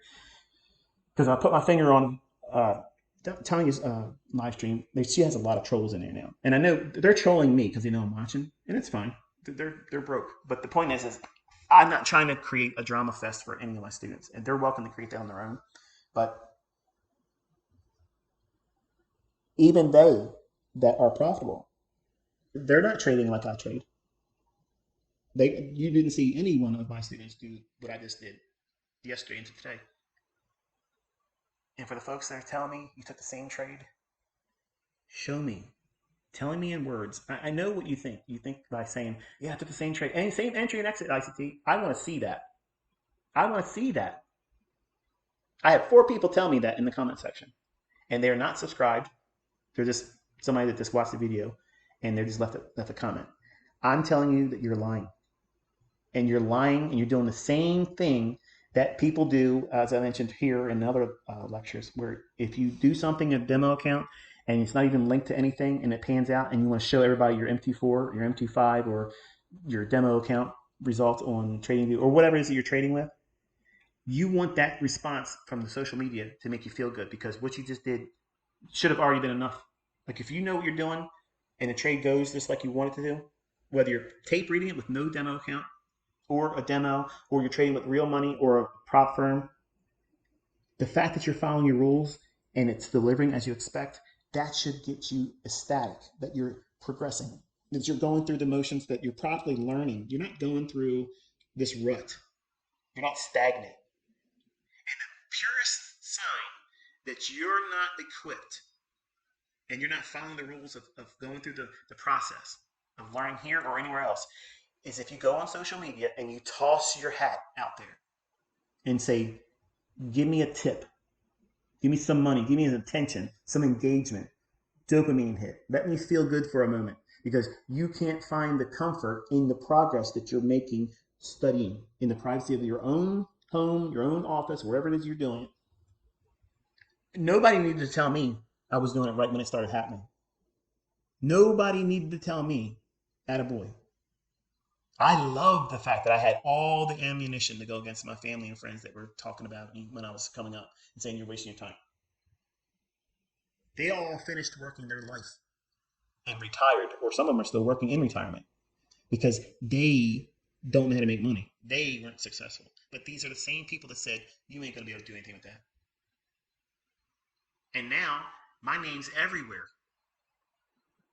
I have people in other countries saying, we talk about you here, blah, blah, you're what? It's weird. It's weird, right? But I know it can work for you. I know it will. I absolutely know it will work for you. But the problem is you have to believe it will. And how you learn to believe it? Go through the process I'm laying in front of you, just like I'm doing with Caleb. You start by just screenshotting, finding things in hindsight. And the more you do it, you start getting better at seeing it. And then you start applying new concepts as I reveal them in education, showing you examples of it. I'm not just talking about stuff that's after the fact. I'm doing it. I'm telling you what I think is going to happen in the week, and then I'm executing on them. Don't believe me? Go back and listen to every lecture and everything I outlined on Caleb's channel too. They were all before the fact. It's never hindsight. It's never after the fact. I'm just not going to put you in a trade that's going to make $100,000 so you can go online and pretend that you're smart and scam people and say, I'm going to teach you better than ICT. Because that's the new flavor right now. Okay, you can teach better than me. You can trade better than me. Do something better than I just did. Outline the week, what it's going to do, where it's going to trade to, and then you make $100,000 in one single trade. Single pull. You do that. Show the executions, record the entire thing from beginning to end, Prove it's not a demo. Prove it's not this. Prove it's not that. Go all out. Everything possible. And then you'll get a nod from me. I'll even point people to your channel if you want to be a live streamer about it. But I promise you, you will not be able to do that. In years from now, you will. My best students, they'll be able to pull that same trade off I just did. Absolutely. I'm confident that. I have taught enough. I just went through the process of doing it here. See, the problem is you're trying to do everything and you're not focusing on one concept. Where's the price going? And then you're just looking for anything to get involved in that. If you're sparse, you want to get in as high as you can. So what's the highest premium array? You got to go through their time frames to find it. But you're rushing. You want to be in these 1 minute or sub 1 minute charts, and you want to make big, big money on small, little, tiny fluctuations because you think, I don't want to be in the trade long enough. I want to be get in and get out. But there's going to have to be a period of time where you hold on to the trade because you're not going to grow if you just go in there for taking 5 handles in ES and 10 to 15 handles in NASDAQ and be done. You will stagnate as a trader. And what that does is it's rewarding you doing not enough. You have to broaden your range of opportunity by holding on to trades longer. My comfortable time frame, okay, is working inside the weekly range. I don't want to hold anything over the weekend ever again. I just know that I don't have I'm 52 now. I think about things a little bit differently. My body responds to things differently now as an older man. And while I'm not a senior citizen, I do feel physical changes in my body. And I don't want to put things on me that is unnecessary. So I'm completely content with doing the types of things I'm doing here because I'm not absorbing or incurring or inviting over the weekend risk, which is in the climate we have around the world right now, astronomical. Like anything can pop off. Nuclear war, terrorism, biochemical, all that stuff. I mean, anything can pop off. And that will cause crazy town levels of volatility in the marketplace. And if it's not on the right side of my trade that I'm holding over the weekend, when we open up on Sunday, I could be in some serious financial distress. And I just don't want to incur that. So my appetite is working inside the weekly range. I know I have the market's going to trade except for 1 hour. It's broken between 5 p.m. and 6 p.m. every evening. And I think if you have been paying attention, much like the comment section, it's 99.999%. Just a little faster there, which is the reason why I don't like showing it. Because it looks like I'm encouraging worship, and I don't want you worshiping me. I don't want you. I see every one of your comments. Even the ones say, I don't know if you probably see this comment, but I see all of them. I'm not going to reply to you, but many times it's a statement that you make or something like that. It'll inspire me to talk about something in the recording, as some of you probably already realized today. But I just want to give a shout out to the ladies in the community because that part of our community is growing a lot. And to me, I find that very comforting because this is a man's world in everybody else's eyes. But I've said this before, and one dude had to be the guy. Oh, you're simping. Dude, you're broke. And you gotta get your head out of your ass. We have to work harder at being better as a trader, as a man.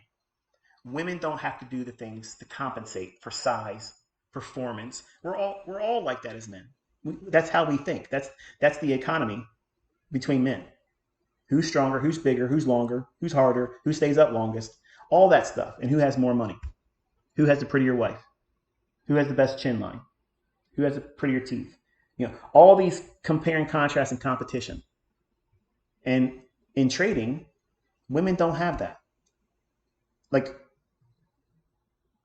I watched that podcast, and it's not a podcast I'm a fan of, by the way, but because it was all women, I literally was like interested. I said, I want to see what they do, and watch how women engage with one another, and they're all traders. They did not one time unzip their pants and let it fall on the table and say, let's see who measures up. They conversed with one another. They didn't vilify one another. They didn't look like they were offended by the other person's perspective. They all felt like, wow, yeah, it's a sisterhood. And I think that the men in this industry should look at one another like a brother and encourage the next guy. That doesn't mean that you can't rib somebody when they need it or when you want to have fun with it, and they shouldn't have their feelings hurt and be like, oh, well, I'm going home and take my toys home. But men generally are the source of the toxicity in our industry, not just in online social media around trading, but even in the industry outside of social media. Like I'm going to Traders Expo next year. Like I'm going to be down there. I'm going to be floating through there. I'll probably go grow my beard out and dye my hair and probably get some fake tattoos all on myself and going incognito. But I want to see what it's like walking around all of you, the wolf among sheep. I want to see the bravado, and I hopefully will see some of the ladies that are in the industry, and I want to be able to capture that so I can tell you this was what I observed. But the men are the toxic side of this industry. The women aren't. And it's not surprising that my students that are doing the best, that make the most real money, not prop money, real money, real money, $30,000 a week, real money. Hello. They're female. They're born with a vagina. What are they doing differently? It's how they think. They don't engage social media. They don't even have a social media presence except for being in contact with me. And that's not the secret sauce. It's the fact that they cut out all the bullshit. All the drama, it's out. They don't want drama in their household. They certainly don't want it in their finances. And they don't want it in their thinking about trades because you have to guard your money. And young men and older men, you need to start applying that stuff. That's not simping. That's common sense. And the data doesn't argue against it. It's supplying the proof that women are better traders. Doesn't mean that you can't find some reckless guy out there. I'm going to throw out everything and just go all in, full tilt. It's either going to work or it's not. And if it doesn't work, I don't care. But what if it does? I'm going to be a legend. No, you're not. You're a gambler. Proficiency and precision is what I just demonstrated. That to me is impressive. Making lots of money on one trade after having severe drawdown in the same day, that's not impressive. That's gambling. Having big windfall wins. Take out your top 2 or 3 windfalls. How are you making money now? So many people online are making a career over the one big thing they just did, or the one big payout they just did. There's a big buzz right now. One prop firm just did supposedly, I don't know if it's true or not. I don't know, but supposedly there's a big multi-million or almost $2 million payout. And whoever that student is, or I shouldn't say student because I don't know who it is. Okay, I'm not trying to say it is. I don't know who it is. I heard somebody else talk about it. It was Trades by Matt, and I thought to myself, wow, if they're putting out payouts like that, that's why I was like, okay, well let me just test the waters and see what's going on, because if you're telling me that I could somehow look, man, that's easy. Like that's easy. You're basically asking me to do a demo account and make millions of dollars. Yeah, I can do that. That's easy stuff. Of course I can. I can do that. I can create proxies and hey, look, here's what we're gonna do. You want to see record payouts? It's closing time. We have to pay everything. I see Piece of Partner now.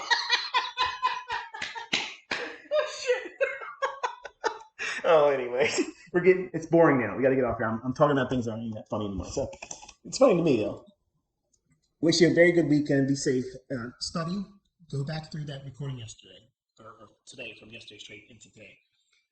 Slow speed. Take screenshots of that, and then build that same thing that I'm demonstrating in my charts. Map that out on yours.